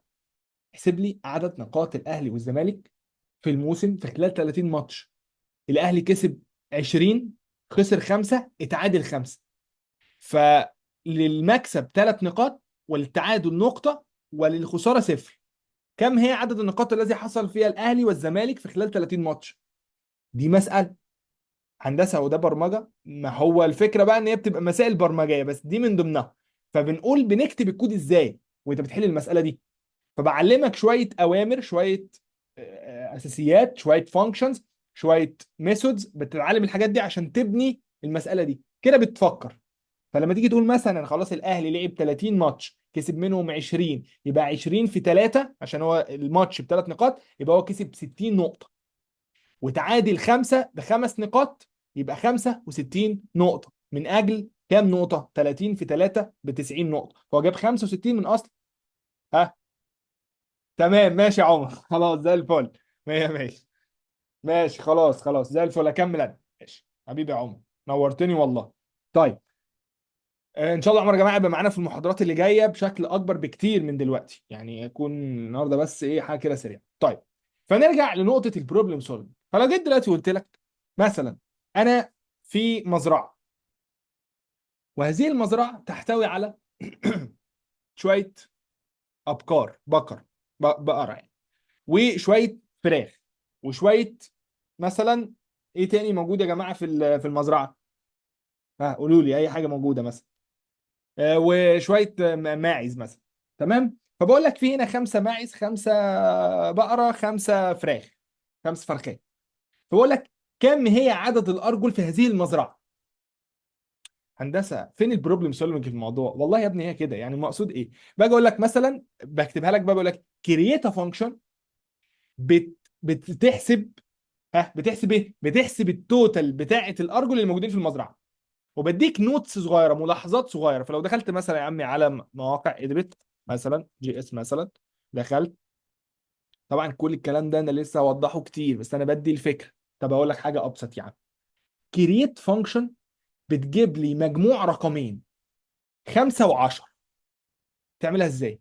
بعلمك برمجه عشان تقدر تكتب هذه الاوامر لجهاز الكمبيوتر فيطلع لك ناتج الرقمين.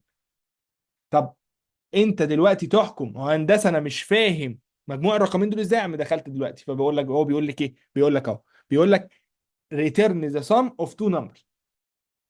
كرييت ليا فانكشن بتاخد رقمين وبتريترن ليا السم مجموعهم، واداك نوتس معينه.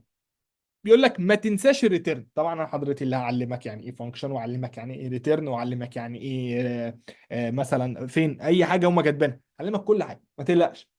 بس انا بديك الفكره بتاعت البروبلم سولفنج، ما تعلقليش على الحته الصغيره وفتح عينك. عينك انا بكلمك من فوق، ما تعمقتش في شيء خالص دلوقتي. طيب فده دلوقتي بيقول لك ايه، انا عايز اجيب عن مجموع رقمين، نخش نكتب الكود. هو اداك فانكشن دي انت محتاج تعرفها، وتتكتب ازاي محتاج تعرفها، والباراميتر اللي داخل جوه محتاج تعرفها اللي هي المدخلات. بس لو جيت بصيت في الحياه بشكل عام، هتلاقي انه في البرمجه، في الحياه، هي عباره عن شويه انبوتس بتخش. يعني لا شويه انبوتس، ايه انبوتس دي؟ شويه مدخلات بيحصل عليها شويه عمليات، بيحصل عليها بروسيس بقى، بيحصل عليها مثلا شويه الجوريزم، بيطلعوا لك في النهايه اوتبوت. يعني هي الفكره مدخلات، هوب هوب هوب بيلعب، مخرجات. الاكل ني حطيته على النار اتسوى طلع لي جاهز. اذا لما تشوف المثال ده على الكود فتقول ان انا بحط رقمين وبعمل عليهم عمليات. انا بديك مثال ملوش علاقه، يعني ما تقيمش دلوقتي فاهم ولا لا، ديك فكره والكود بيتكتب بتاعها ازاي. بقول لك ريتيرن ليا، العمليات بقى بتحصل، انا حطيت ايه وبي مدخلات، هيحصل ريتيرن الايه، ان الايه هتكون زائد البي، صح؟ بعد كده هتطلع الاوت بوت، فالاوت بوت بيطلع ازاي اهو. فمثلا اقول له مثلا 10 و5، فلو دوسنا مثلا تشيك، هو عايز تسجيل دخول، هيطلع الناتج صح. يعني لو دوسنا كده وبتاع، خلينا نخش، شيل الكلام ده، اعملها ولا خلاص وصلت؟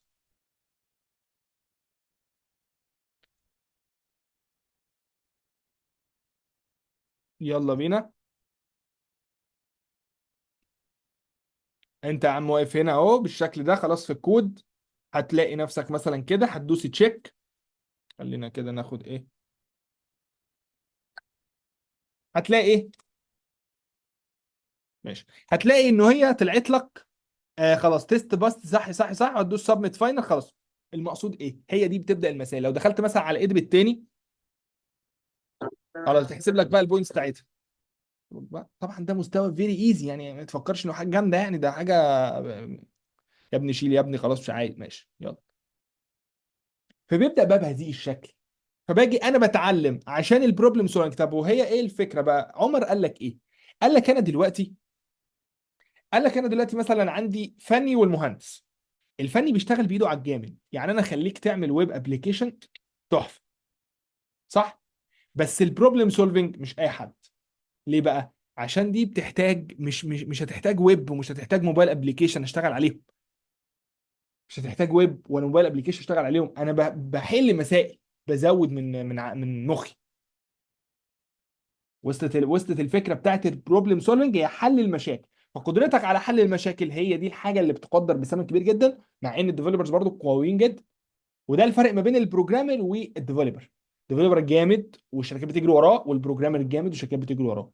الفرق ما بين الاثنين، الديفلوبر شويه ما بقاش في البروبلم سولفنج قوي، بيبقى في حته يعمل لي ويب سايت جامد، يعمل لي موبايل ابلكيشن سفاح، يعمل لي فرونت اند تقيل. تخش مع البروجرامر، حل لي المساله الفلانيه فيحل. طب ينفع ابقى ديفلوبر وبروجرامر؟ تنفع. طب ينفع ابقى ديفلوبر وبعمل ده جامد جدا، وفي البروبلم سولفنج تنين جامد، بس محتاج وقت في البروبلم سولفنج. فهي الفكره بتاعتها بتدرس اساسيات لغات برمجه وتبدا تحل بروبلم سولفنج. يعني لو جيت خدت بالك كمان اهو، فمثلا يقول لك ايه، ادي جافا سكريبت، ادي سي شارب، سي بلس بلس، جافا، بي اتش بي، بايثون، روبي، غيرهم، سويفت مثلا، وبتخش تحل. بيقول لك مثلا ايه، حول لي، بص بيقول لك حول لي عدد الدقائق الى ثواني. طبعا كل الكلام ده هنعمله بعد ما ندرس الاساسيات. طب احول عدد الدقائق الى ثواني ازاي؟ حول لي عمرك دلوقتي الى ايام. فلما اجي اقول له محمد جمعه دلوقتي، اتفضل يا محمد جمعه قول لي سنك بالايام، هتعمل ايه؟ مساله. طب حول لي عدد الدقائق دلوقتي الى عدد ثواني، الى عدد ملي سكند. الكلام ده هيتعمل كله ازاي؟ عن طريق لغات البرمجه اللي انت بتدرسها، وبتبدا انك تنفذ هذه المساله. فده بيسمح لك انك تعمل ايه؟ تنمي تفكيرك البرمجي. يعني ايه تنمي تفكيرك البرمجي؟ يعني لما اجي اطلب منك حاجه في السوق، هتلاقي نفسك بتفكر بطريقه، انا هعمل الخطوات الاولى الثانيه الثالثه، هتلاقي نفسك بتكتب الجوريزم. ايه الالجوريزم؟ الالجوريزم مثلا فكرتها، اما انا دلوقتي دي كوبايه شاي بلبن، والله بجد اهو مليانه اهو، نسيت اشربها. ماشي، كوبايه شاي بلبن دي انا مش هعمل كده اكتر من كده عشان تقع على على الشاي. شايفينها يا جماعه؟ انا بموت في الشاي بلبن. الشاي بلبن اللي قدامك ده بيمشي على خطوات عشان في النهايه تطلع كوبايه شاي بلبن تشربها. ايه الخطوات؟ بسم الله الرحمن الرحيم. هملى الكتل، فيها ميه سخنه، هجيب الكنكه، هسخن فيها اللبن، هجيب السكر، هجيب الشاي، هجيب الكوبايه، غسلتها، حطيت فيها اللبن، حطيت فيها الشاي، حطيت فيها الميه، هوب قلبت شربت. خطوات ماشي عليها، الجوريزمز ماشي عليه. وصلت اللعبه؟ ها.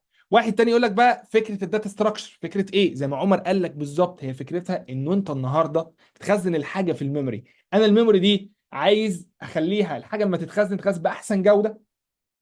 يعني من الاخر تبقى موفر كميه كبيره ومطلعه لي بيرفورمانس عالي وفي وقت قليل جدا. ازاي اعمل الكلام ده كله؟ فده داتا ستراكشر والجوريزم. فالاثنين دول من الاساسيات المهمين جدا في عالم البرمجه بشكل عام. الداتابيز الاو او بي، اقول لك فكرتهم سريعا. نقول ولا ما نقولش؟ والله لو عايزين نقول، مش عايزين ما نقولش. ادوني ضنات لفظات نسبة من فهمك الى حد الان. تمام اكمل، مش تمام نتكل على الله نشوف حالنا ومفيش ادنى مشكلة عنه. انا ما قلتش حاجة، انا ما قلتش حاجة غير يعني ايه برمجة، وايه وما قلتش تخصصات البرمجة. ده انا ممكن اقولها لك دلوقتي كمان. دي نبذات محاضرة تعريفية، ما اتكلمناش عن اي حاجة خالص، ما مسكناش بند وجبناه، لا. بس بكلمك سريعا. طيب، فانا يا عم دلوقتي في الاصل قلت لك ايه؟ قلت لك ان البرمجة هي عبارة عن تنفيذ أوامر لجهاز الكمبيوتر، بديله شوية أوامر عشان يطلع لي تاسك معين. التاسك المعين ده ممكن يكون إيه؟ تعالى، تعالى لي. أنا بقول لك تعالى لي، تعالى لي بقى. ممكن يكون ويب سايت، طلع ويب، مجال الويب ديفلوبمنت. طب وده إيه؟ موقع زي أمازون، زي نتفليكس، زي فيسبوك، زي خمسات، زي مستقل، كفيل، اب وورك، فريلانسر، يلا كورة، في جول، مواقع كتير. ممكن يخليني اعمل موبايل ابلكيشن اندرويد او اي او اس، شغال على الاندرويد او شغال على تليفونات الايفون. الموبايل ابلكيشن ده بتاع ايه؟ انك تطلع تطبيق يشتغل على التليفون زي تيك توك، انستجرام، واتساب، فيسبوك، جوميا، امازون، نتفليكس. حلو قوي. ايه ايه هندسه الجمال ده؟ ممكن تروح لتراك ديسكتوب ابلكيشن. ايه يا عم تراك الديسكتوب ابلكيشن ده؟ تراك ان انت بتعمل السيستمز اللي بتكون في المولات. سيستم لما تخش محل سوبر ماركت كبير، تلاقي بيضرب لك الحاجه على الجهاز وبيعمل لك ده ديسكتوب ابلكيشن يا باشا. لما تروح شركه فلاتر، شركه مقاولات، مش عارف ايه، عايزين يعمل لهم نفسهم سيستم، والسيستم ده بيكون متقسم لمديولز بقى. مديولز دي عباره عن صفحات، عباره عن اجزاء في الموقع. جزء المخزن، جزء مش عارف ايه، ده دفع الحاجه الفلانيه اتشالت من المخزن، اتخزنت في المخزن، المبيعات كذا، الاوردرات كذا، مش عارف ايه الكلام ده كله. ده بيبقى سيستم ديسكتوب ابلكيشن بيشتغل على الديسكتوب، عالمي. تخش في مجال الاي اي، تلاقي نفسك مثلا بتعمل زي شات جي بي تي. تخش في مجال الماشين ليرنينج داخل الاي اي. تخش في مجال الداتا ساينس وهو شامل الاي اي. تخش في مجال مثلا الامبيدد سيستم. تخش في مجال الجيم ديفلوبمنت، برمجه الالعاب. تخش في مجال، ها فكروني، تخش في مجال السايبر سيكيورتي، ازاي تحمي الويب سايتس والموبايل ابلكيشنز بتاعتك. ماشي، كل دي تخصصات البرمجه اللي ممكن انت تخش فيها بناء على لغات البرمجه اللي انت بتتعلمها. ولكل تراك من التراكات دي بنقول عليها تراكات، يعني تخصصات، يعني طريق. فطريق الويب غير طريق الموبايل، غير طريق الديسكتوب، غير طريق السايبر، غير طريق الامبيدد مثلا، غير طريق الجيم ديفلوبمنت، غير طريق كذا. كل حاجه فيها له مميزات وعيوب، وكل حاجه ليهم لغات برمجه توب فيهم. يعني لما تروح تتعلم مجال الويب فالتوب فيها جافا سكريبت، لكن لما تروح تتعلم مجال الاي اي فالتوب فيها بايثون. لما تروح تتعلم مجال برمجه الالعاب فالتوب فيها سي بلس بلس وسي شارب. ده بناء على ايه؟ بناء على عرف عالمي، مش بنخترع، هم ده الستاندرد واحنا ماشيين عليه. لما تروح مثلا لمجال الديسكتوب ابلكيشن تلاقي واحده اتنين لغات معينه واصله. لما تروح مثلا في مجال الباك اند تلاقي لغات كتير جدا توب، تلاقي بايثون، تلاقي جافا، تلاقي بي اتش بي، وتلاقي جافا سكريبت، وتلاقي سي شارب، الدوت نت. سي شارب معاها الدوت نت، مش لغه برمجه دوت نت. تمام. طيب ماشي يا هندسه، انا عرفت ان انا بكلم جهاز الكمبيوتر من اجل ان انا اديله شويه اوامر عشان ينفذ لي تاسكات معينه. التاسكات المعينه دي ممكن تكون مجال الويب، ممكن تكون مجال الموبايل، ممكن تكون مجال الاي اي، ممكن تكون واصله. ايه رايك؟ وصلت صح؟ طيب، فانا دلوقتي بكل بساطه بعد ما بخش في التخصص، انا قبل ما اخش في التخصص ممكن اعرف شويه المصطلحات اللي بقول لك عليها. هي دي الميزه بتاعت الانترو، هي دي الميزه بتاعت الشهر، هي دي الميزه بتاعت الثمان محاضرات. ليه بقى؟ عشان هيعرفني المصطلحات الرئيسيه اللي تخدمني في اي تراك من دول. دي داتا ستراكشر، الجوريزم، ازاي اخزن البيانات وازاي اخزنها باحسن جوده. تمام. ازاي اعمل العمليات في الكود الالجوريزم. ازاي اعرف بقى بقيه المصطلحات، ازاي اخزن البيانات دي في حته تانية، يعني هعرفك دلوقتي. فسريعا، دي الفكره العامه بتاعه الانترو. لو فاهم لحد دلوقتي اديني ضنايه بنسبه تفوق 70% اديني ضناي. لو بنسبه اقل من 70% اديني لايكاي. هزعل بنسبه اقل من 70% بجد بجد يعني. ليه يا عم 3 لايكات ليه يا عم؟ او 5 ماشي، خلي بالك كان في ناس رافعه ايديها. طيب زي الفل وتسلم ايديكم. انا دلوقتي من الاخر عندي شويه اسئله بتدور في ذهن ناس كتير. ادي الاسئله. وعندي ازاي، سؤال مهم جدا، ازاي استفاد من الانترو، وازاي اطلع منها، او هي هتوصلني لايه وهتفيدني في ايه. انا لسه هجاوبك على السؤال ده، ولكن خلينا في الاسئله الشائعه عشان ما نهدرش حقها، لان هي اسئله مهمه جدا. وسؤال التخصصات بتاعه المنحه ان شاء الله، انا مش عايز اعمل دي، بس هقول لكم عليها كمان شويه. دلوقتي الاسئله الشائعه، اول سؤال، الكلام اللي يخص الانجليزي. عقده. الانجليزي عامل عقده لناس كتير. ايه حله؟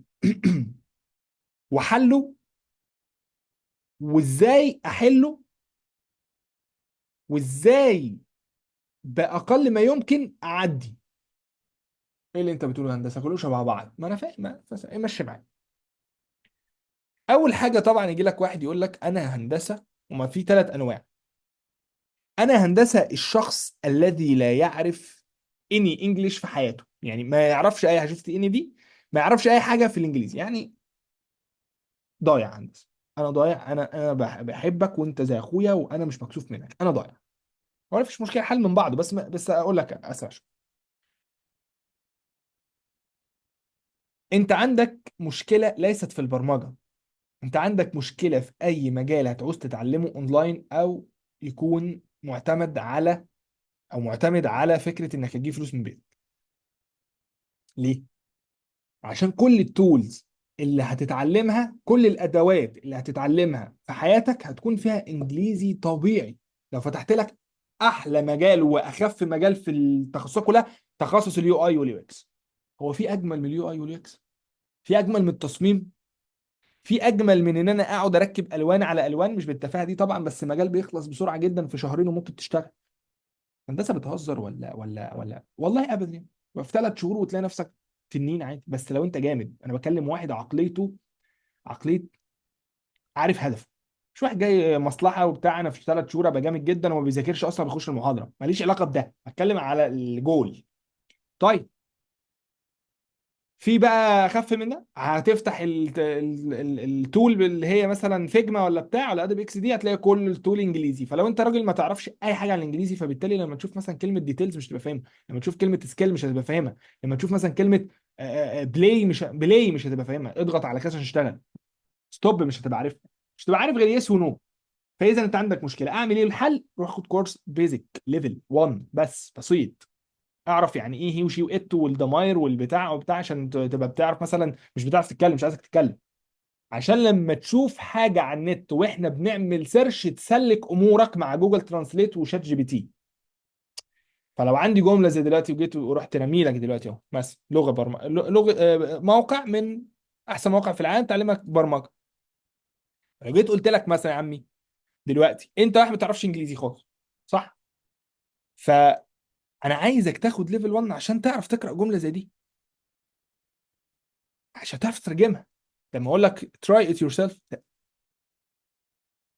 حاول بنفسك يعني، فتبقى عارف. فلو انا عارف الضمائر هعرف غير. طب لو انا ما عرفتش مثلا تراي، بس عرفت ايت يور سيلف لان انا خدت ليفل 1، فهاخد تراي اروح مترجمه على جوجل ترانسليت، جمعت الجمله فهمت الدنيا. علم. يعني اللي بيخش كل الناس اللي بتخش طب وبتخش هندسه في الانجليزي يعني سفاحين، والنبي يقعد ده بيقعدوا يترجموا والملازم يعني مش هتكلم. واضحه جدا. هل بيكون محتاج يتكلم انجليزي؟ الاجابه لا، ولكنه في مصطلحات المجال بتاعه بيكون توب. يعني بيكون بقى بعد سنه سنتين في مصطلحات المجال بتاعه يقول لك بالانجليزي، تقول له بالعربي يقول لك ايه؟ مش عارفها بالعربي. عارف دي يعني ايه؟ هو عارفها بالانجليزي، مش عشان هو يعني تمام انت فهمت زي الفل. طب يا هندسه، يبقى انا عايز اوصل لانهي مستوى؟ المستوى العادي البسيط، اللي هو اقدر ليه، اللي هو بقى نيجي للشخص التاني اللي يقول لك يا هندسه انا بعرف اقرا. يعني لما اخش على جوجل واعمل سيرش وبتاع، اخبط في حاجه مقال فيها انجليزي بتاع، اعرف اسلك اموري، هو ده اللي انا عايزه، ده اللي انا بحبه، ده اللي اجيبه ده. فاللي تحت خالص لازم توصل للليفل ده. طب اوصل له ازاي؟ يا عم كورس في شهر بس، شهرين هيبقى اسلك امورك. في 3 شهور عشان ما نبقاش بنكتب، ماشي، في 3 شهور هيبقى اسلك امورك، لان انت جاي من بعيد قوي، فاهم؟ واكيد انا عارف انه ما فيش ناس جايه من بعيد قوي، يعني مش كتير جايه من بعيد. طب ليه بتقولي كده؟ لان احنا في التخصص في ال10 شهور اللي هناخدهم ولا 9 شهور، هتيجي هنعمل سيرش مثلا على حاجه. طبعا انت معاك ناس، يا عم ربنا رمانا في طريقك، يعني بعتنا ليك في طريقك عشان نكون ايه، نوضح لك الامور. بس انا مش هفضل معاك 10 سنين، هفضل معاك 10 شهور، فبعد 10 شهور هنضطر نعمل سيرش على النت. فلما تيجي انا طبعا في وسط اصلا الكورس احنا هنقعد نعرب كل حاجه معاك، واقول لك الجمله دي بالعربي، وانت خدت بالك دلوقتي بقول لك الجمله وبعربها في لحظتها، طول اداه كذا كذا، تمام، ده شغلي. انت في وقت معين هتضطر تعمل سيرش على النت. بعد ممكن بقى على حسب الليفل بتاعك، ممكن واحد بعد شهر يعمل سيرش، ممكن واحد بعد 5 شهور ما يبقاش عارف يعمل سيرش. بس انا من اول يوم هنبقى شغالين على ان انت تعمل سيرش. طيب، هتعمل سيرش هتلاقي مصادر في البدايه عربي عادي، لحد سنتين معاك عربي. يعني ايه؟ يعني هتلاقي ناس عربي عامله وجايبه مستوى الناس الايه الاجانب. بعد سنتين في المجال مش هتلاقي، سوري انا من ضمن العربي، مش هتلاقي حد جايب اللي الاجانب جايبينه في المصادر على النت. فبالتالي كل حاجه تبقى مذاكرتك اجنبي غصب عنك. بس بعد سنه سنتين، يعني مثلا هتيجي مثلا تكنولوجيا جديده منزله اصدار جديد، فالاصدار الجديد نازل على الدوكيومنتيشن بتاعهم هم، فبالانجليزي فمالوش عربي، هتذاكره منين؟ مش هتيجي لعبد الرحمن علاء يذاكره ويعربه لك. طب افرض عبد الرحمن علاء ساب المجال، هتعمل إيه انت؟ هتضطر تذاكره. اذا انا عايز اوصلك للليفل ده، لان الليفل ده لما توصل له خلاص انت بتعتمد على نفسك وبتشوف طريقك. عالمي هندسه 100 100 كمل. الليفل الثالث وهو ليفل اللي كويس في الانجليزي. اللي جامد في الانجليزي، انت جامد. ما عنديش جمله اقولها لك اكتر من انك جامد، لان انت جامد بمعنى انك لو انا معايا 3 شهور 4 شهور هتعرف تذاكر بعد كده من على النت. هدخلك على كذا ودخلك على كذا ودخلك على كذا، هتسلك امورك مع نفسك. وبتذاكر من اللي نزل، يعني منزلين الحاجه كده، هي نازله كده فانت بتاخدها من بق، مش عقبال ما تيجي البق انا فتاخدها من بق انا، ما انت رحت خدتها من بقه على طول. فتخيل الفكره. فطبعا انت هتبقى بتذاكر من مصادر اجمد جدا. اجمد مني، ما هو يا ابني، ما انا احنا من ضمن الناس دي، انا بقول لك احنا بناخد منهم. وكذاب اي واحد ما يقولكش كده. ما انت يا ابني بتخش على مثلا هتذاكر رياكت دلوقتي، فبنذاكر من رياكت اللي فيسبوك عاملاها، فرياكت منزله لنفسها دوكيومنتيشن، انت بتخش تذاكر الدوكيومنتيشن ده، فبشرحه لك. فانت لو ذاكرته هتوصل. فاهم اللعبه؟ هي دي النقطه. فاللي جامد في الانجليزي انت معدي يا باشا. طب واللي مش جامد في الانجليزي خالص خالص، ده ضايع. انت بتقابل مشكله مش في البرمجه بس، محتاج تحلها. طب واللي في النص؟ اللي في النص ده اللي هو انت محتاج بيزك انجلش بس، بسيط جدا، بسيط، يعني بتعرف تركب جمل، ما بتقولهاش، بتقولها يا عم خير وبركه، ما بتقولهاش عادي، المهم تكون بتعرف تعمل سيرش.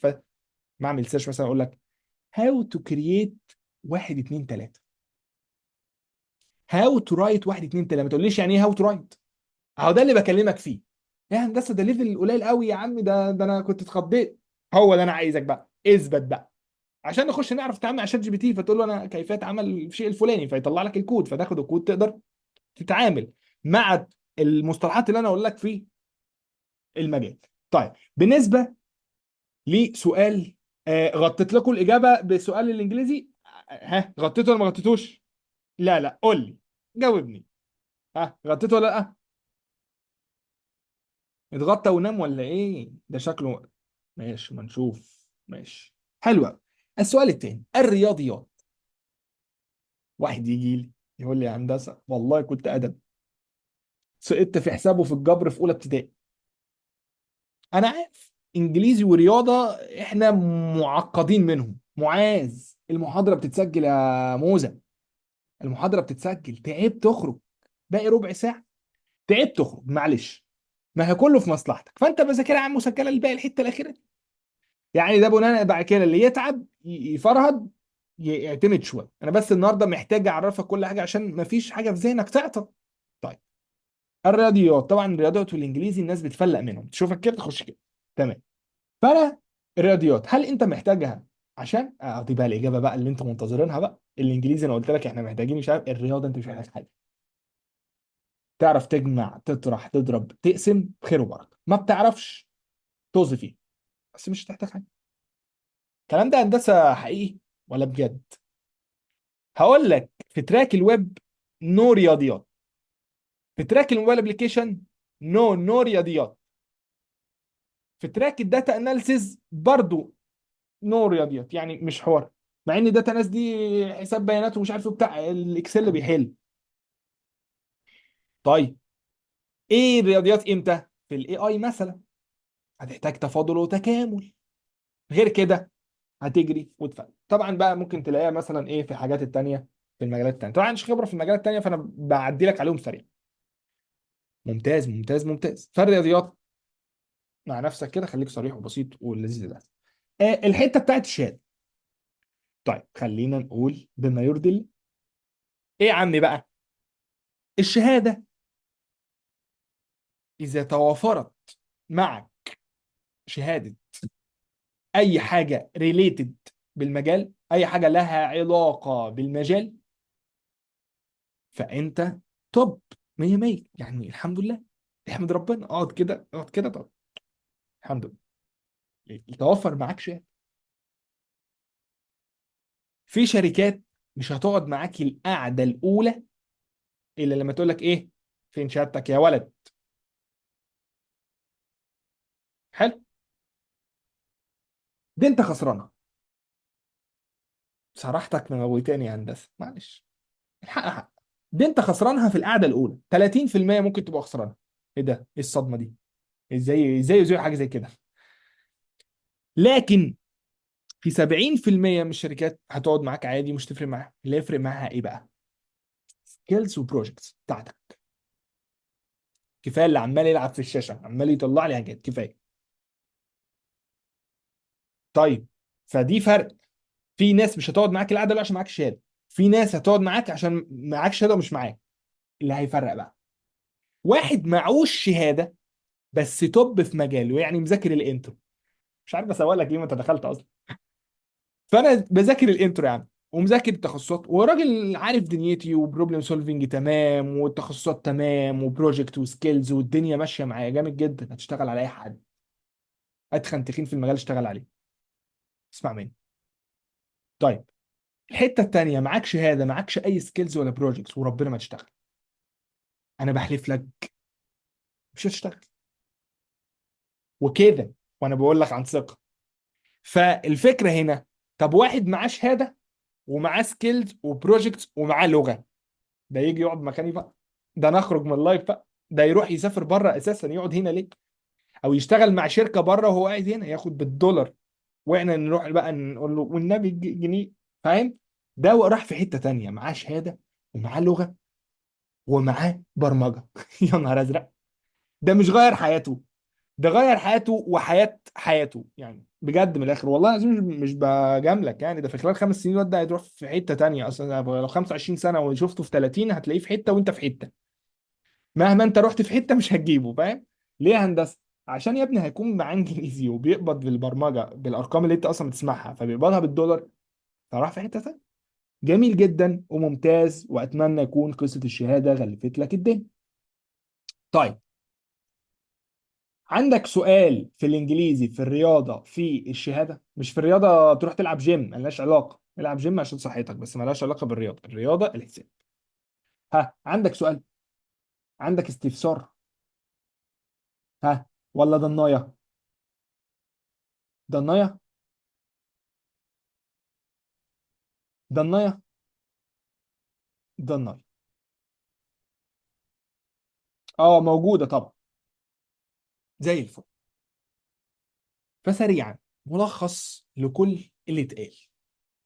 حضرتك دخلت الانترو عشان ما عندكش اي خلفية سابقة عن البرمجة، واذا هتاخد شهر تمهيدي هيعرفك المصطلحات الرئيسية في المجال اللي يساعدك وانت بتتعلم معايا فرونت باك موبايل ابليكيشن ما تحسش بأي صعوبة غريبة. تحس بصعوبة الطبيعية. مش هتحس بالحتة بتاعت انا مش فاهم هو بيقول ايه. لان اللي مش فاهم هو بيقول ايه خدها في الانترو، خد الصدمه في الانترو، فحس بان هو مش فاهم في الانترو. فلما دخل وداس على نفسه شويه بتاع، دخل بقى التخصصات فلقى نفسه فاهم والدنيا كانت تمام. ومع ان الحاجات هتتعاد تاني وتالت فتلاقي الامور بقت زي الفل. وده الغرض بتاع الانترو. ليه الانترو ما كانتش موجوده في اللي فاتوا؟ عشان الحمد لله بنتطور، فما كانش موجود حاجه زي كده. فلما مسكنا ان في مشاكل عند الناس بتظهر، انا عايز احل مشاكل الناس. ما هو انا لو مش عايز احل مش هفرق، مش هشغل بالي، فاهم؟ سيس 50 وذاكر. فانا بدور على ايه اللي يحل مشاكل الناس ويقلل العدد بتاع فكره، يعني اطلع اكبر عدد مستفيد. فلو لقيت مثلا ان انا عندي 900 واحد في اللايف، فانا ابغى انه يبقى 899 واحد مستفيد، فاهمني؟ في الاخر بيطلع خمسه سته هم التوب على فكره، والباقي كله بيقع على مدار الكورسات، ده في العادي. بس انا بحاول ان احنا نعمل حاجه مختلفه. طيب، ماذا بعد؟ هتخش تدرس المصطلحات الرئيسيه: داتا ستراكشر، الجوريزم، او بي، داتابيز، تفهم الفكره بتاعتهم، بيزكس لغه الجافا سكريبت، ثم البروبلم سولفنج. انا بقول لك اهو، ناس كتير جدا من اللي في البوت كامب هيندموا ان هم ما خدوش الانترو دي، لانه هيشوفوا الفرق ما بين ناس واخداها وهي في التخصصات وناس مش واخداها. لان انت هنا هتاخدها بالبايثون، هتاخدها بالجافا سكريبت، لغتين دارجين جدا في التخصصات. انت لو خدتها بالسي بلس بلس او السي، اللغات دي مش موجوده في التخصصات نفسها، مش هتشتغل بيها، فاهم؟ هي بتبقى مجرد من بره بديك الفكره العامه بتاعتها. والخلاصه بتاعت النهارده تطلع منها يعني ايه برمجه، يعني ايه تخصصات البرمجه، والجهاز الكمبيوتر بيفهم لغه ايه، وازاي بيفهم هذه الاكواد او الاوامر او السورس كود بتاعك اللي هي عباره عن لغات البرمجه. طيب اكتر من كده انت تنتظر الباقي، يعني ما تشيلش نفسك اكبر من طاقتها. انت النهارده فكرتك كلها عباره عن بعرف الدنيا، برسم لك الخريطه. محاضره بكره بتاعت تخصصات المنحه بتبقى ما ببداش في لغات، ما بكتبش كود. امال بعمل ايه؟ تبقى فكره عامه بتاعت المنحه على مدار التسع شهور، بتاخد التراكات ازاي، وكل تراك بيتكلم عن ايه، وكل تراك ايه لغاته. فالكلام ده كله بيكون ايه بتاع التخصصات. خلاص طالما دخلت وخدت التمهيدي، ما تركزش في التخصصات. لو انت داخل الجروب بالخطأ، لو داخل الجروب بالخطأ اخرج منه، اعمل ليفت من جروب اسمه بوت كامب، ولكن افضل في التمهيدي. طب واحد، انا مش مع انك تخش في الانترو وتخش في التخصصات، لا، خلي التخصصات اللي هتبدأ بعد شهر ابدأها على نظافة وابدأها 100%، تكون خلصت التمهيدي. وصلت؟ يعني ما تعملش الاتنين مع بعض. انا بقولها لك اهو، ثق في كلامي. تمام؟ طبعا نتكلم عن تخصصات انت بعد شهر. طب يا هندسه، هموت واحضر تخصصات المنحه بكره، هموت واحضر. بص، انا لست مسؤول الا عن ما اقوله. فانا قلت ووضحت واصريت واكتر من مره، ولكن هيطلع من النهارده في واحد او اتنين استثنائيين حابين يحضروا معايا الانترو عشاني، او حابين يحضروا الانترو عشان عايزين يستفادوا، او عشان على معرفه قديمه فعارفين الحاجات الجديده اللي بنعملها فعايز يخش فيها. عادي، في ناس من هنا إن اصلا كانت معايا في كورسات قبل كده كتير وحابه تحضر، ده عادي. وكل دفعه هنقابل كده. فالمقصود اوكي، عايز تحضر تخصصات المنحه بكره استثنائي، لكن ما تبقاش بالله عليك، ده وصيه اهو، ما تبقاش اول مره تاخد نبذه وعايز تاخد كله. ما هو كمان شهر تاخدها وليك والله، هي ماشي. ف- فهمتني؟ ها تمام. لكن اللي خلاص واخدها وبتاع بيحضر بس محبه وكده، خلاص يبقى انت خد تخصصات، ما تضيعش الشهر على الفاضي. اتفقنا؟ زي الفل. اديني ضنايا لفايه ونسبه من فهمك الى محاضره النهارده عشان نختم. نسبه بقى، نسبه. طبعا انا لسه ما قلتش حاجه، بس انا برضو حابب اسمع نسبكم، يعني عادي بتطمني بس.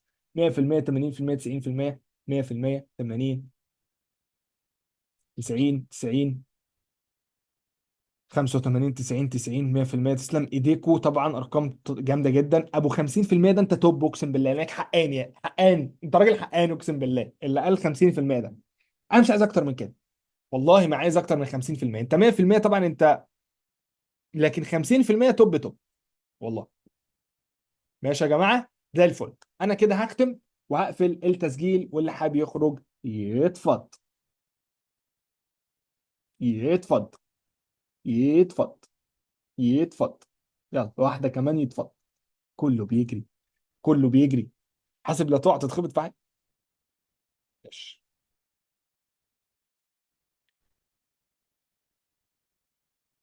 ما لحقتش اقول الكوميونتي بتاع الفيسبوك، مفيش مشكله، بلغكم بيه على على الجروب. ال- ان شاء الله. بصوا يا جماعه، في ايام جمعه وسبت طبعا زنقه مواعيد. يعني زنقه مواعيد معايا جامد جدا. آه، فبالتالي احنا جمعه وسبت هيبقى في ضغط في محاضرات جمعه وسبت. مثلا في محاضره مثلا الجمعه هتبقى تقيله، في محاضره مش هناخد السبت. ليه؟ عشان برضو ما هو يعني، طب ما فيش ضغط، ده الفل هنخلصه على طول. انا بس عشان بقول لكم بس بحيث ايه، لو حسيت مثلا ضغط الجمعه والسبت، يا نهار ازرق انا خدت جمعه امبارح ما لقيتش اخلص المصطلحين اللي اداهم لي، هذاكر السبت في لحظتها، فممكن يبقى في ضغط. ممكن اروح شايل السبت ومعوضها واحده في نص الاسبوع في ميعاد مظبوط معايا باتفاق معاكم. هحس بقى طبعا الشعب المصري جميل جدا على راسنا طبعا، أنا واحد منهم طبعا. لما بتاخد اراء الناس بتندم يعني اللي هو ايه، يلا يا جماعه بقى ايه ناخد اراء الناس وبتاع. فتلاقي ايه، هندسه 3 الفجر، هندسه 9 الصبح، طبعا كل واحد على ظروفه. فبتبدا تقول ايه، انا غلطان يا جماعه، مفيش اي حاجه، اللي انت داخل عليه احنا نشتغل فيه. تندم، فاهم؟ طيب. الشات، الشات يا جماعه دايركت مسج، اقسم بالله. ليه؟ عشان يكون في برايفسي. شايف يكون في خصوصيه ان انت تبعت الحاجه اللي انت عايزها في ناس بتتحرج يا جماعه. ايوه بالظبط يا عمر. أه...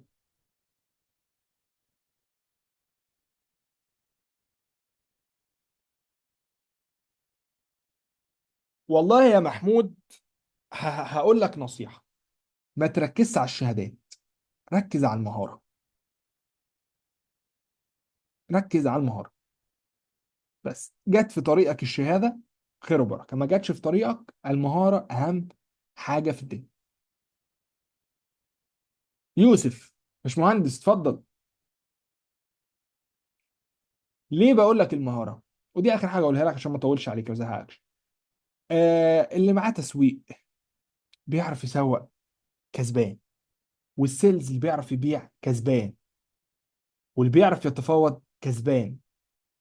وبيفهم في البرمجه كسبان. واللي بيعرف لغه كسبان. اللي معاه شهاده كليات مش شرط يبقى كسبان.